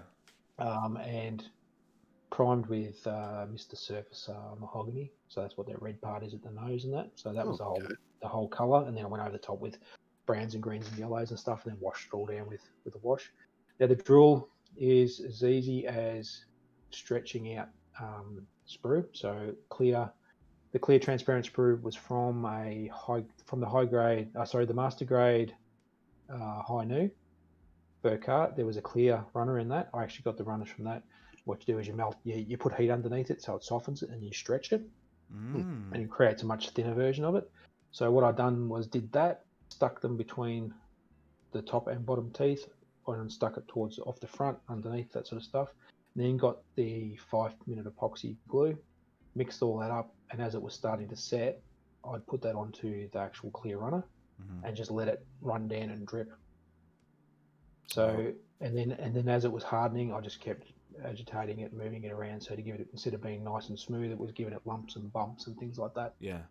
And and that's how it all ended up once it's dried. So with you mentioning the other bug being real, I was like, is this real drool? I was about to be surprised. I was like, what's going on here? But yeah, what? This is SMS Paint. Is that what you said? No, that was before. This was just before I started the company. Oh, okay, right, of course. Yeah. The thing I'm seeing is you have such a nice understanding of blending colors, despite them not even being in the same part of the color wheel. So just kind of blend the transition of the colors on the green and the orange red that you have up on the snout and everything. It's like, huh? You have a really, like, you say you did this freehand also? Yeah, this is all freehanded as well. Yeah, it's like A lot of the inspiration for a lot of the dinosaur colors that I do is from real stuff. So you get online, you look up other artists, so you get inspiration from other paleo artists that do drawings and stuff like that. So you get sort of some sort of idea what people are using for those colors at the moment, but they also go through to look at snakes and lizards and other reptiles that are around. Frogs are another one that are around today that have these really flamboyant color patterns on their actual physical scales, and you can translate that back through to they would have looked similar millions of years ago. So why not? And then this one, like this guy here, he was sort of modeled after crocodiles because it's contentious of what the Spinosaurus actually was, whether he was a hunter or all that sort of stuff. There was always stuff for dinosaurs, but everyone always, because of the shape of the snout and everything on the reconstructions, everyone thinks of a crocodile or an alligator. So just for that, I just used that sort of, the greens and yellows and stuff was based on crocodiles from real life, and then wanted to add something a bit different, a bit more, because when you think of birds, because dinosaurs related to birds feature a lot of plumage and stuff on their heads that make them stand out. So for this, I used the red as a contrasting color against the green, and well, didn't they recently come out saying that dinosaurs might have just end up having feathers and not all scales like we originally thought? Some did, some didn't, and some had partials. So like humans had little bits of hair here and there. Where dinosaurs would have had feathers here, there, and everywhere, not completely covered like today. So no one knows for sure, but they got a rough idea. All right, favorite dinosaur movie? Jurassic Park. Okay. Actually, Jurassic Park Lost World. Really? Okay. Shaun's is Jurassic Park 3. No, it isn't. You lying SOB. Jurassic Park Lost World's good up until they get back to the city at the end, but when they're on the island, I liked it, and because it was different. Very nice. I don't want to go to this one, Shaun. So the Jess trigger warning is in effect. Hit it, Jess. I don't. No. No. Oh man. I had to put this one in just because I've got a 3D printer. Yeah. And this time a year and a bit ago when the Mandalorian sort of started, everyone printed a Baby Yoda. So I had to print a Baby Yoda. So I printed a Baby Yoda and I painted him. So he's fully painted with SMS as well, and it's all freehand. There's no mask, no hand brushing, nothing. That's all freehand painting. So and I did a little tutorial on him on the page and on the YouTube channel. But it's a rite of passage to have a 3D printer and print out Grogu. Rite of passage I will never get to. No, all kidding aside, he's cute. It's just kind of like the Minions, they're just kind of overplayed, and the maintenance. But I mean, again, you used it for SMS Paint. I can respect that. And it's you, Scott, so, not that it matters, but I'm going to let this one slide. It's a nice-looking Baby Yoda. Grogu. Thank you, Shaun. Anytime, buddy. Oh, man. By the way, Han says that Jurassic Park 3 is underrated. And I've told Shaun this because I really like Jurassic Park 3, okay? I really do. So, Jurassic Park 3 has its moments, but one of the biggest issues with it is they couldn't quite figure out how to move the story along without every single moment being a plot device with a phone going off. Like, it's such a ridiculous movie in the Jurassic Park franchise. Ever since they step out of the plane. Yeah. Even on the plane. Even on the plane. Alan. Yeah. That you knew you were in for a ride from the moment that you saw that. But like them just coming out of the plane. Look, I don't know the characters' names. Okay, I'll be honest. I love the movies, but I don't know their names. But this woman just starts screaming her son's name just from the top of Yeah. her lungs. The moment she gets off a plane, it's like, dude, he's not there. And then her screaming eventually just makes like the dinosaurs like, what up? You know, we know you're here now. It's like Yeah. you could have just shut up. It's all your fault. But Yeah. it is an awesome movie, so I agree with you, Han. Definitely agree with you. Oh man. But so now speaking of all these kits that you've done and that you painted with your line of paint, which is the SMS, the Scale Motto Supply, and if the audience has been paying attention, we have the logo down under with the GTS. You can, it even says remember to click the no, not that one, but you can go and order it from their website. But now we're going to be talking about your SMS paint line. So, Shaun, take it away, man. Well, I mean, what made you decide to start SMS and go from, building and to actually making supplies for other builders? Well, at the time, I had the YouTube channel, all that sort of stuff, and everyone knew me as the guy that was teaching everyone to build Gundam and all that sort of stuff. But I sort of stagnated, and I didn't know what I wanted to do. I wanted to continue on doing it because I was enjoying teaching people, but at the same time, um, I didn't feel like I was progressing any. So I wanted to do something different that could help people out and give them the tools and products to actually do the stuff that everyone looked at me to do. Hmm. So I thought this was about 2013, 2014. After I'd been to Japan for GWC 2013, I was thinking, I can keep doing this channel, and I was still doing it. And I'm like, but I haven't got the time or the passion to put into it like a lot of other guys did, and I was running out of ideas because I was too busy working and all that sort of stuff. I couldn't keep up with it. And I thought I'm gonna have to do something different. Mm-hmm. So I wanted to. So and at that point in my life where I sort of like, I really want to do something different. I was doing landscape gardening and things at the time, and I wanted to change direction in life. So started off. This was it took a couple of years to get off the ground because it was and and trying different things. I did a couple of years of going around to shops and things and just doing Mm-hmm. tutorials on site, doing lessons and classes and things like that, all free. I'd go Hmm. to a shop and um, Andrew's Hobbies in Melbourne, Gundam Universe when it was open, a couple of other little small ones around Melbourne I used to do. Go down there, teach people how to build Gundam, build models, paint, things like that. So and I do that for free. It was just me, just wanting to help, just to do that. Yeah.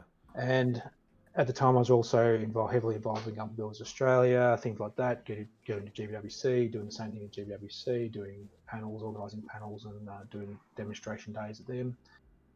But I needed to do something different. I wanted to change track in my life, and that's when I decided I'd look about doing paints. And at the time, we couldn't get any lacquers into the country. For some reason, Mr. Colour wasn't around. We couldn't get it, and everyone was screaming for paint them. Well, maybe that's something I can do.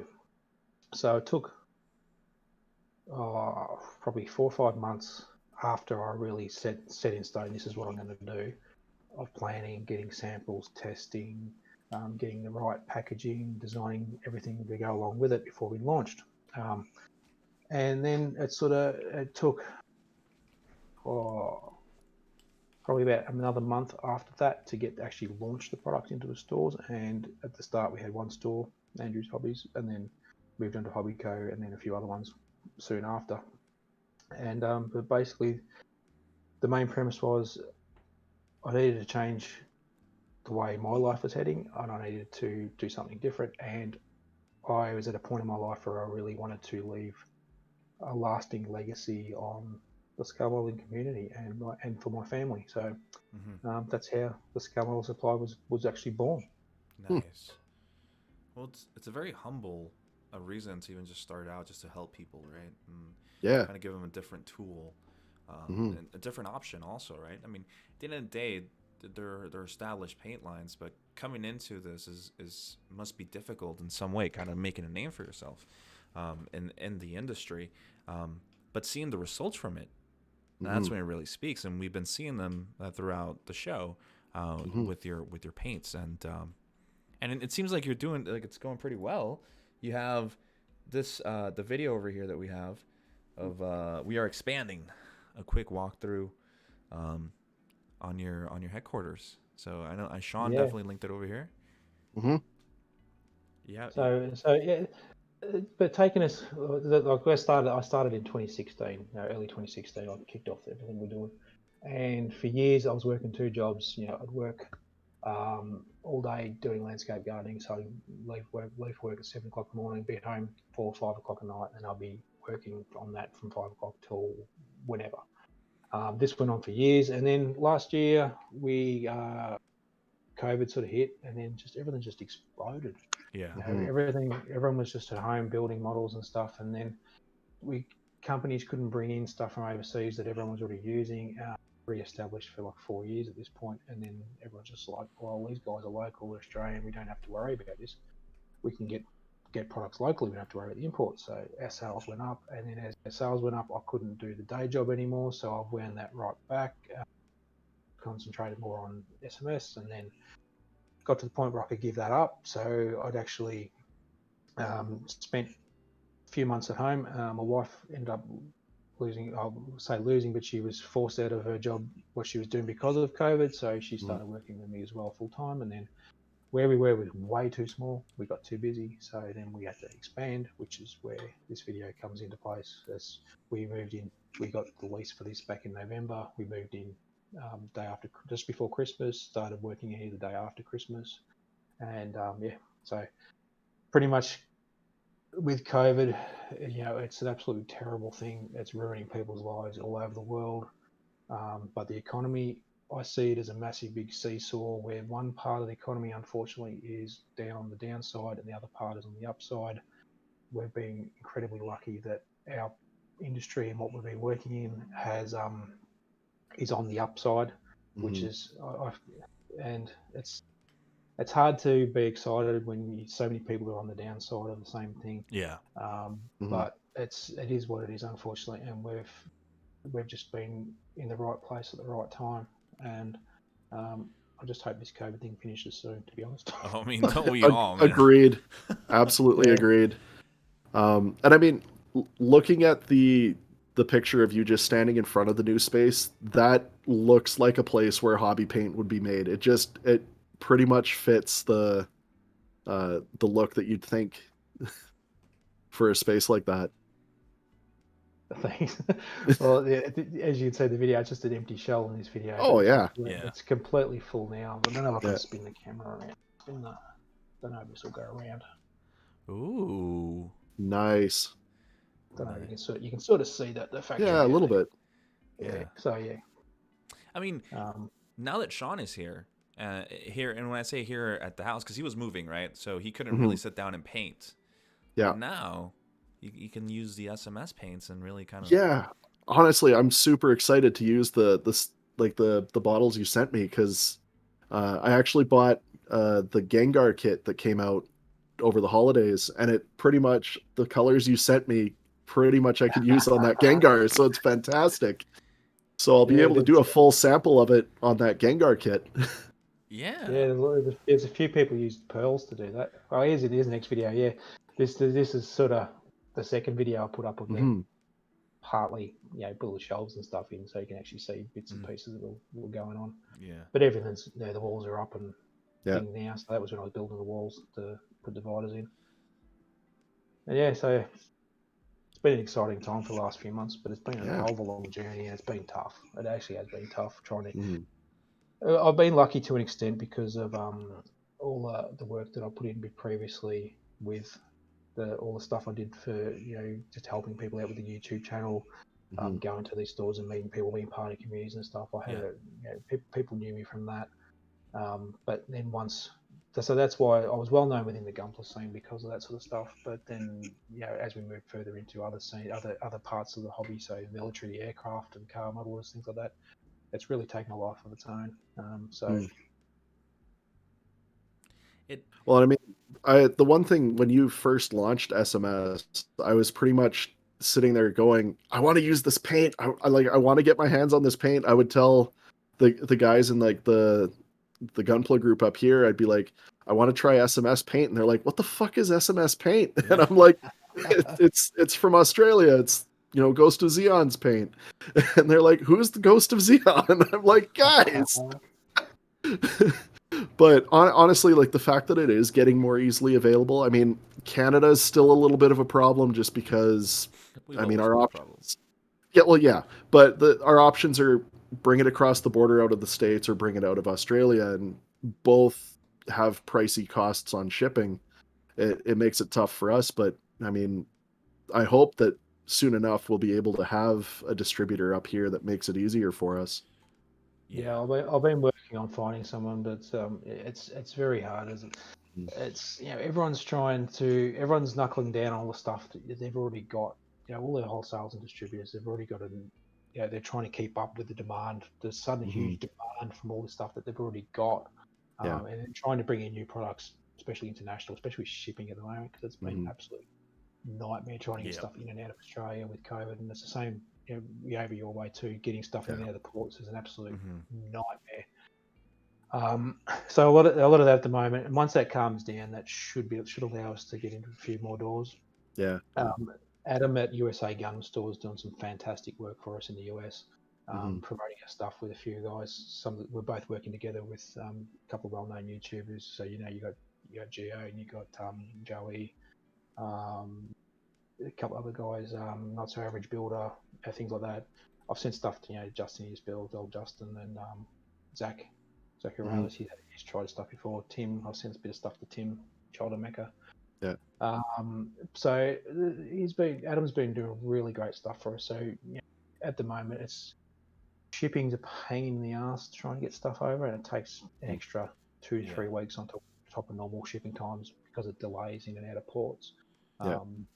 We're hoping within the next 2 3 months we should have a regular supply going into the US, Yeah. um, a monthly restock instead of every 3 to 4 months. Oh, that'll Um, be fantastic. Adam and I have been working on trying to get a consistent stream through, and we're starting that as of should be leaving within the next week or two. So then once that leaves, then in 2 or 3 weeks' time, another one will go, and then it'll continue on. Mhm. And that way, um, everyone in America, Canada, in that area is going to be able to get our stuff a lot quicker and easier. There's not going to be any problems with you know, drying up the stock because there's going to be another shipment directly behind it. Yeah. Mhm.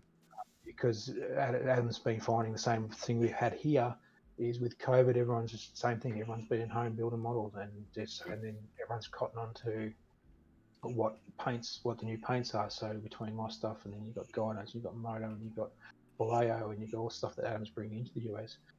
It's there's a huge, massive demand for it, and they're struggling to keep up. And Yeah. we're trying to get everything over. So hopefully, within the next 3 to 4 months, there's going to be a regular stream that all you guys that are watching in the States and Canada will be able to get onto, and Yeah. hopefully I'll be able to get somebody in Canada soon that'll take on our brand, which will be good for you guys too. Well, Yeah. I mean, if I had the money, I'd be signing up right now. But $17 an hour at Canadian Tire doesn't go very far. But if there's anyone watching also in the UK, we've got Frame Model Centre that's actually a new distributor of Stockless, so they distribute to stores as well as stock, same as Oh. what Adam does. So anyone in the UK that builds any models at all, Frame Model Centre, New Zealand, we're talking to some people over there, so we've got stores already that stock in New Zealand and Singapore through HobbyMate. If you know HobbyMate through Gundam stuff, you'll know who he is. Yeah. And in Australia, it's through us. Yeah. Yeah. Yeah, because people here in the chat, we had Kid Chaos who asked, "Where can I get them in the U.S.?" And Gunpla Joey beat us by saying USA Gundam Store. So you Yep. can find his. Actually, I'll let Scott say because it is his brand. Oh wait, we have another video. But before we Well, get to that video, actually, we can just go real quick to this part. North American stock is there. It is. yeah, I was just gonna say on the just before that video, we've got the one thing that you don't see from a lot of like the Tamiyas and all that is like the really crazy paints. Because I mean, No. Mm-hmm. several years ago, I was thinking about doing a Tron build using UV lights, Yeah. and nobody offers like a UV reactive model paint. It's like the stuff that you use to go to a rave on your shirt, and you can't paint a model kit in that. Yeah. I mean, these. Well, we've got the fluoro colors that will react with black light. We've actually got a clear color called UV reactive that it comes through as you shine a UV light on it, it'll glow blue, but it's actually clear. Yeah. And like those just pop in that picture. It's nuts. Yeah. And then I mean you've got your pearls and you've got your color shift extremes that you've been playing around with, and like they're just, you don't see that from like the traditional model paint companies. No, that's one of the things when I started out was you can do the exact same stuff as everyone else, but no one will buy you because you're the same as everyone else. So we have to be different. So to be different is our pearl range and our color shift range. To a point now, we're starting to see other brands that are picking these sort of colors up too. I've noticed a few brands from America that are doing it as well, which is Hmm. perfectly fine. But these are our little babies that we're known for, is especially with our color shifts. Hmm. We're well known for these ones, and just unique and different to anyone else that Hmm. are around, and that's our point. That's our main point of difference. Yeah. Yeah, no, it's like I'm probably gonna have to track down some of that fluoro paint because I do still want to do that Tron build, but you know, I was stymied by the lack of options for the painting of it, so that those will be fun to play around with. Um, Now in the next video we've got, it's the you pouring those bottles of pearl paint. Is that how you do all of the paint? Is just hand pouring, or do you actually Currently, have automated? currently, this is the way we do that. But coming soon, we've got machinery on the way soon, so we're going to be fully automating everything very soon Oh, because we're having trouble keeping up. Because yeah, this is a slow way. This is yeah. I've slowed everything down, so I actually do it faster. I actually bottle every single bottle myself. So um, What? yeah, I stand at a machine and I decant every single one into this every single. So it's all like this is all me. That's my hand. That's me with the machine. It's me. Wow. Um, my wife does all. She helps with the labeling and stuff like that. She packs the orders and stuff, and my sister-in-law comes and helps as well, taking orders and doing things like that to help us out, to keep us on top of things. But each bottle is filled by myself. Um, but the way the world is at the moment, I can't keep up, and Mhm. we're behind by quite a bit. So I've invested a bit of money into some automated machinery, so that should be here soon, which will uh, probably 3 to 4 times the volume out that I do what we do now. I So at the moment we're pushing about 22,000 bottles a month. I mean, I'm not gonna lie. When you get those automated lines, I'm gonna want to see them because that's what I went to college for, was automated manufacturing. So, like that's something I just love seeing, is automated production. Yeah, no, no, it'll be up because I'll be putting videos up of it because if you Yes. follow any of the stuff that I do a lot, I'm pretty open with how we do a lot of stuff within Mhm. reason. Yeah. But I'm still, more open to a lot of what a lot of other companies are like. Mhm. A lot of them are close guarded on everything they do, but I'm sort of within reason. I'm sort of pretty pretty upfront and honest with everything we do because I Mhm. just don't see the point of hiding everything. Of course. Um, if people need to know what they're painting, what they're using. So Yeah. all our SDSs are online. I talk freely and openly about what's in them, how to thin them, do whatever need to, and what you need to clean up. I do all that sort of stuff. So there's no Mhm. sort of hidden secrets with SMS at all. Um, That that's fantastic, actually. Like that's the one thing that always bugs me, is like corporations keeping secrets and not telling us about stuff, and open transparency is the way to do it. Yeah, it's not difficult to yeah, do. Like, no, but within reason. So I'm not going of to, course, of course. KFC doesn't give away their secret herbs and spices recipe. No. No, of So, course not. No. Speaking of recipes, I was watching that previous video. I'm like, what do I have the sudden urge to drink one of those bottles? It just look good, man.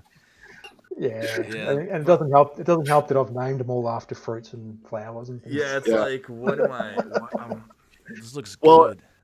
and like I muted the audio from it, but it's straight up like Oh adult no, video music. Yeah. Is it really?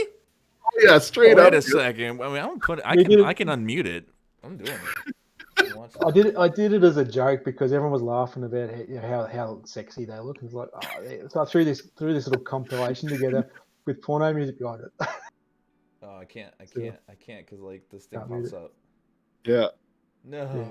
you can just see the title I gave it. You can get Oh the yeah. gist. Oh, late night pearl action with the scale modelers. I like that. Oh no, no, no, no. I did it. Wait a Did second. you You get know it? what? I don't think I can. People can see my tabs and stuff open. don't have anything bad. So Oh, it's okay. Hydroponica is filling in. He's going bow chicka wow wow. okay. Oh, pretty much. I Yeah, it's really like Barry White on our music. That's what I'm gonna take a listen to it after this. But speaking Yeah. of the chat, we had Kid Chaos who asks again. He's like, "Does the SMS paint need thinning?" No, no. You can thin if you personally feel like you need it to be thinner, you can add thinner, no dramas at all. But we try and make it as airbrushable as possible. But as is always, you can't keep everyone happy. So some people might think it needs thinning, but if you do, just a bit of lacquer thinner is fine. But 9.9 times out of 10 is perfectly fine. Just to pour them straight in the airbrush and spray. And Nice. with it being pre-thinned, is it still pretty easy to use with a brush as well? No, solid colors are like the premium colors, yes, to a point. So if you're doing detail painting, like little bits and pieces here and there, that's Hmm. perfectly fine. But if you're doing wide, big, massive panels, no, Yeah. you stick with the airbrush. But if you're just doing the touch-ups, yeah, perfectly fine. But with metallics and pearls, not so much, especially the pearls because of the way they are. They don't Yeah. they don't translate to hand brushing. Okay. Yeah. They need to be airbrushed. Of course. Yeah. The reason I kind of ask is like with, for example, the Digimon kits, I usually try to hand paint the eyes on because they're not terribly hard. They're just a few circles. But I wasn't sure if the SMS could be used for something like that, or if I'd have to go back to like Tamiya or something along those lines. Oh, you could to a point, but depends on what the color is and how big you need to paint, things like that. Mm. I do a lot of hand brushing with it's fine, but you got to know how to hand brush lacquers, which is a whole different ball game again.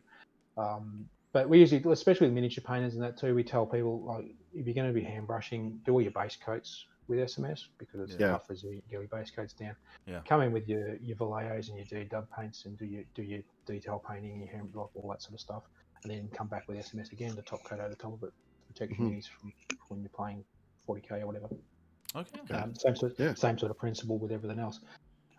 If you're careful with lacquers, you can go over top of water base. The trick is to go on the light coats. So you just put on a very, very light dusting coat. Don't go on too heavy, and you won't have any dramas.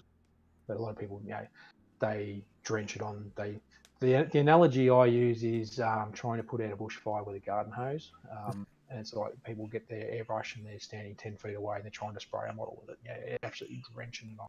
Yeah. Yeah. That's not how to spray. It's not how to airbrush in general, let alone with lacquers. The trick is, it's got to be light coats and build up the layers slowly, and you won't have any dramas at all. Mhm. It's much like using rattle cans because if you're not careful with a rattle can, you can go on really, really heavy. So Yeah, yeah, exactly. yeah. Exactly. Okay. Well, guys, Mhm. remember if you guys are looking to get it, if you're in the U.S., you have it says check skillmodeler.com.au for more stockist and ask your local shop about stocking SMS paint. But if you are, like I said, in North America, you can check USA Gundam Store or Gunpla Hermit to get your order. Anywhere else, like Scott said, in the UK, they just got a new distributor for over there, right, for the UK? Yep, Frame Model Center, which is framemodelcenter.com, I think it is. Yeah.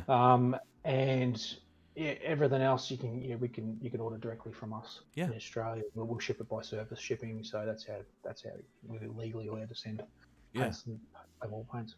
Oh, of course. Yeah. Um, yeah, and anyone out there that really wants to try our stuff and wants their local stores to get it in, just ask your local store. So in America, just talk to your store. They can get in contact with me directly through our website, and then I can put them onto Adam at USA Gunner Store.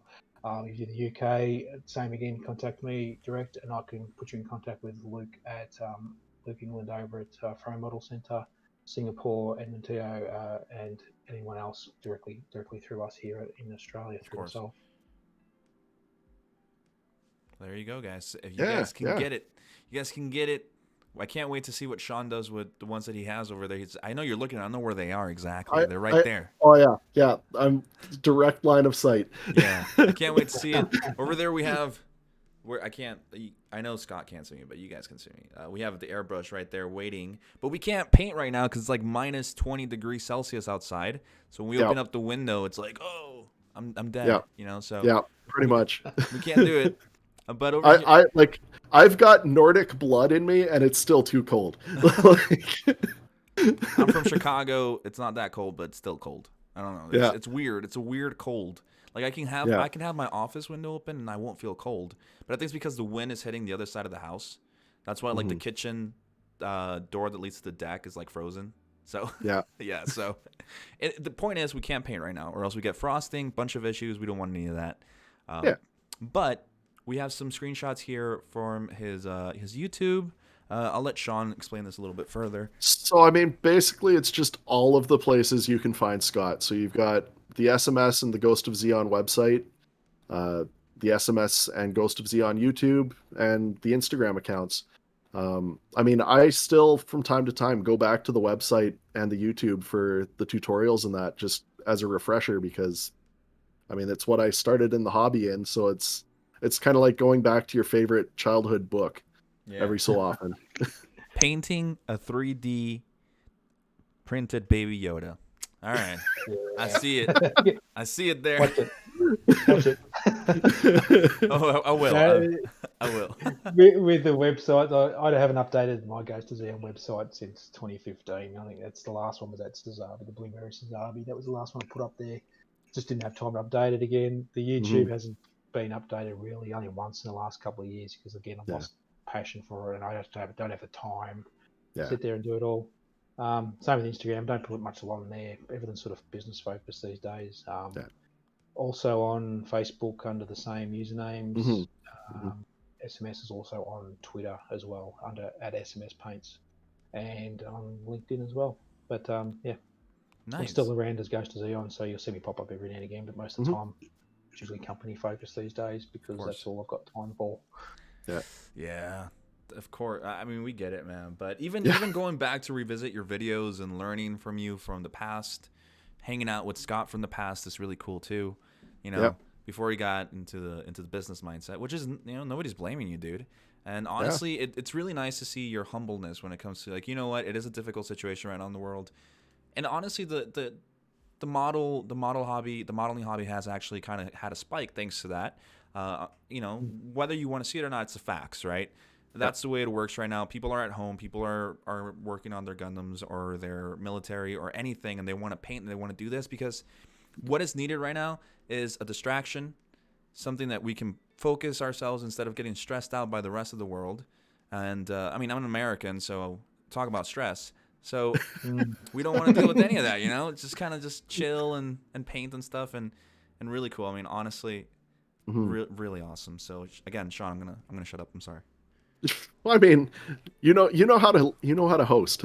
I'm kind of learning this thing. No, it's okay. I've been doing it now for a year, so I'm trying. Yeah. I'm trying. But I mean, yeah, and it's been really nice to see the uptake in the hobby because we're seeing a lot of new creative minds coming into it. I mean, I'm worried about the point where it gets to the point that the hobby is kind of swamped and we're overwhelmed, but you know what? It'll balance out once kind of the world settles down a little bit too. So yeah, exactly right. Because you get a big influx, and this happens. Yes, I've seen this over the years. You get influxes over time. New people into the hobby, and some stick around long term. Others, you know, get bored with it and move on to something else. It's just natural. Doesn't really matter if it's COVID at the moment. This has happened for as long as I've been in the hobby. You get a new breed coming through. Some get excited and go over the top and buy everything and do everything, and then 6 months later they've forgotten about it, moved on. It's just ebbs and flows. This time I think there's going to be a lot more people sticking around in the hobby because from what I personally see, especially here in Australia, is there's a lot of guys in there like a little bit older than me. I'm early 40s, so you know, look up late 40s, early 50s, 60s sort of thing, getting back into the hobby now because they've been stuck at home with COVID and they haven't built anything modeling for 30, 40 years since they were teenagers or in their early 20s. And now they're getting back in the hobby. Yeah. That they're a bit older, they're enjoying it, they've got it, you know, and I think there's going to be a bit more people hanging around in general in the modeling thing. And I mean that's what and I mean that's what we need right now. I mean, we were talking with the guys who run the GOMS show back in October, and they're like, they basically praised us for bringing some new life into the hobby because they're seeing a lot of like the old guys kind of, they either physically can't do it anymore or they're just getting to that point where they just aren't interested, and then these new kids are coming in with their Gundam kits and their sci-fi stuff and the Figurized line that's been coming out the last couple of years from Bandai, and They're just like, well, we got fresh faces and we don't have a clue what's going on. Yeah. And that's good. Yeah. Yeah. We're seeing the same stuff here with especially stuff shows like Model Expo, a couple of other ones in the States, South Australian Model Expo, Canberra, Scale ACT, things like that. Was in Western Australia. There's a whole new breed coming through, and this has been going on, since when I started. We were sort of the forefront in Australia. Myself and a few other guys that were pushing Gunpla in Australia, and that sort of got everyone.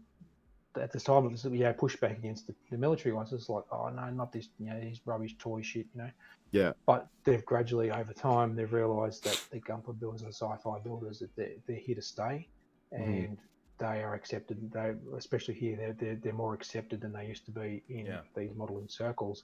Yeah. Because they're so interchangeable. So you can build a Gundam and weather it like a tank. You can use the same techniques you'd use on a car to build a nice shiny Gundam.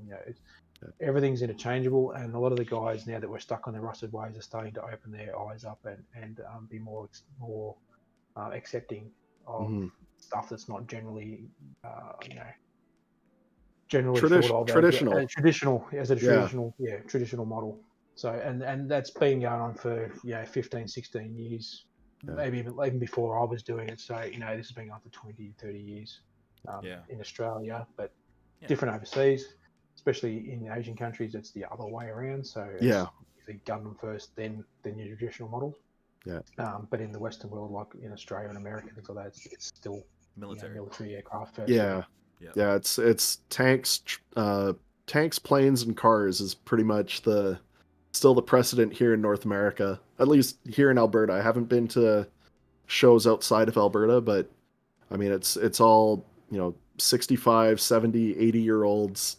They walk up to the table with the Gunpla and they're like, I don't get it. It looks okay. I don't get it. And they walk away. But that's the beauty of it. Like, even to give a shout out to Robert, right? Like, the guy does phenomenal work on military. Oh, yeah. But the guy across the board. Yeah, and he's dipped his feet. Well, not even his feet, just he's already jumped in the pool of Gundam, and he's done some awesome work on Gundam, and he can see the value of it. And he's the type, and he's the leader of a social community in Facebook, and he's accepting to it. And even the CGC, and I say it all the time, and it's not because Shaun is my friend, it's not because Alina and Derek are my best friends, but it's just it's really beautiful community to be a part of. Especially when you stay away from the drama and just kind of just focus on what it is and have fun, just like Scott said. And I think that's the main focus, Scott, is that I hope and I really do hope that everybody kind of gets the same mentality as you. Is have fun with it, enjoy it for what it is, and I think that's the greatest thing that I don't want to say the old school, but I guess in some way, yes, the old school can leave to the new generations. Is not saying this is how you do it. This is what you do. No, it's saying just have fun with it. You know, that's the legacy. Just that's exactly right. It's in the end of the day, they're all just pieces of plastic you put together and put paint on. Doesn't matter what it is. Doesn't matter what subject it is.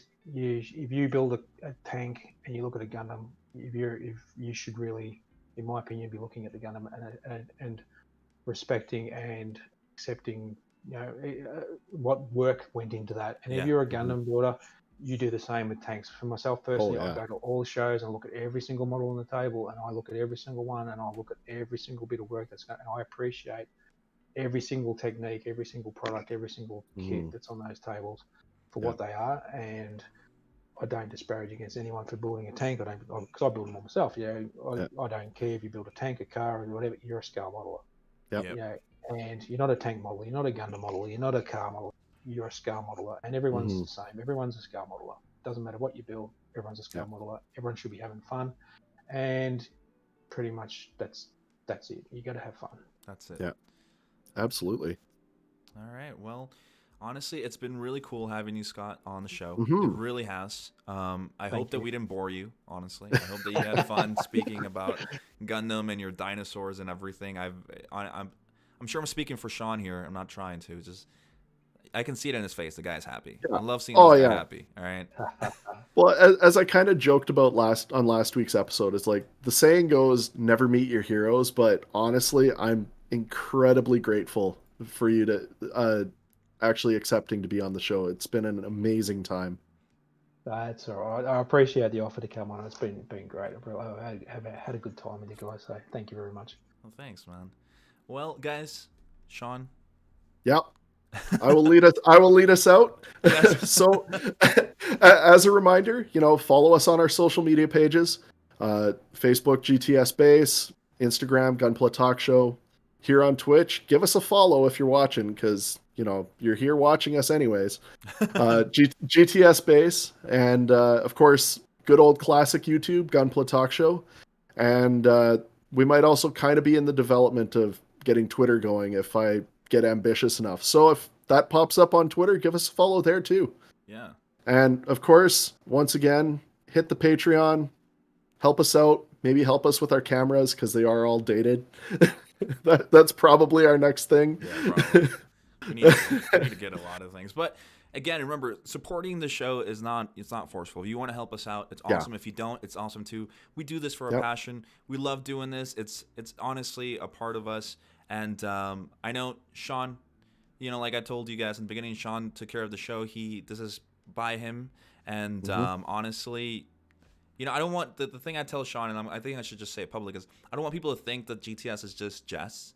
Like, yeah, I've been here since day one, but it's not just me. All right, I have friends. I have people that I want to work with, like Shaun, like Derek, everybody, right? And I just want to let you guys know that one of these days I'm just not going to be on the show, and it's going to be Shaun and Derek or Kevin. And it's like I'm going to take a step back. But honestly, guys, help us out and follow Twitch. Please do so. And if you missed it, if you just joined us, like maybe 20 minutes ago or 30 minutes ago, this will be uploaded to YouTube, and you can watch it over there and give us a subscribe over there. So again, thank you very much, Scott. Thank you. And we'll see you guys next week here on GTS. Take care, guys. Yeah.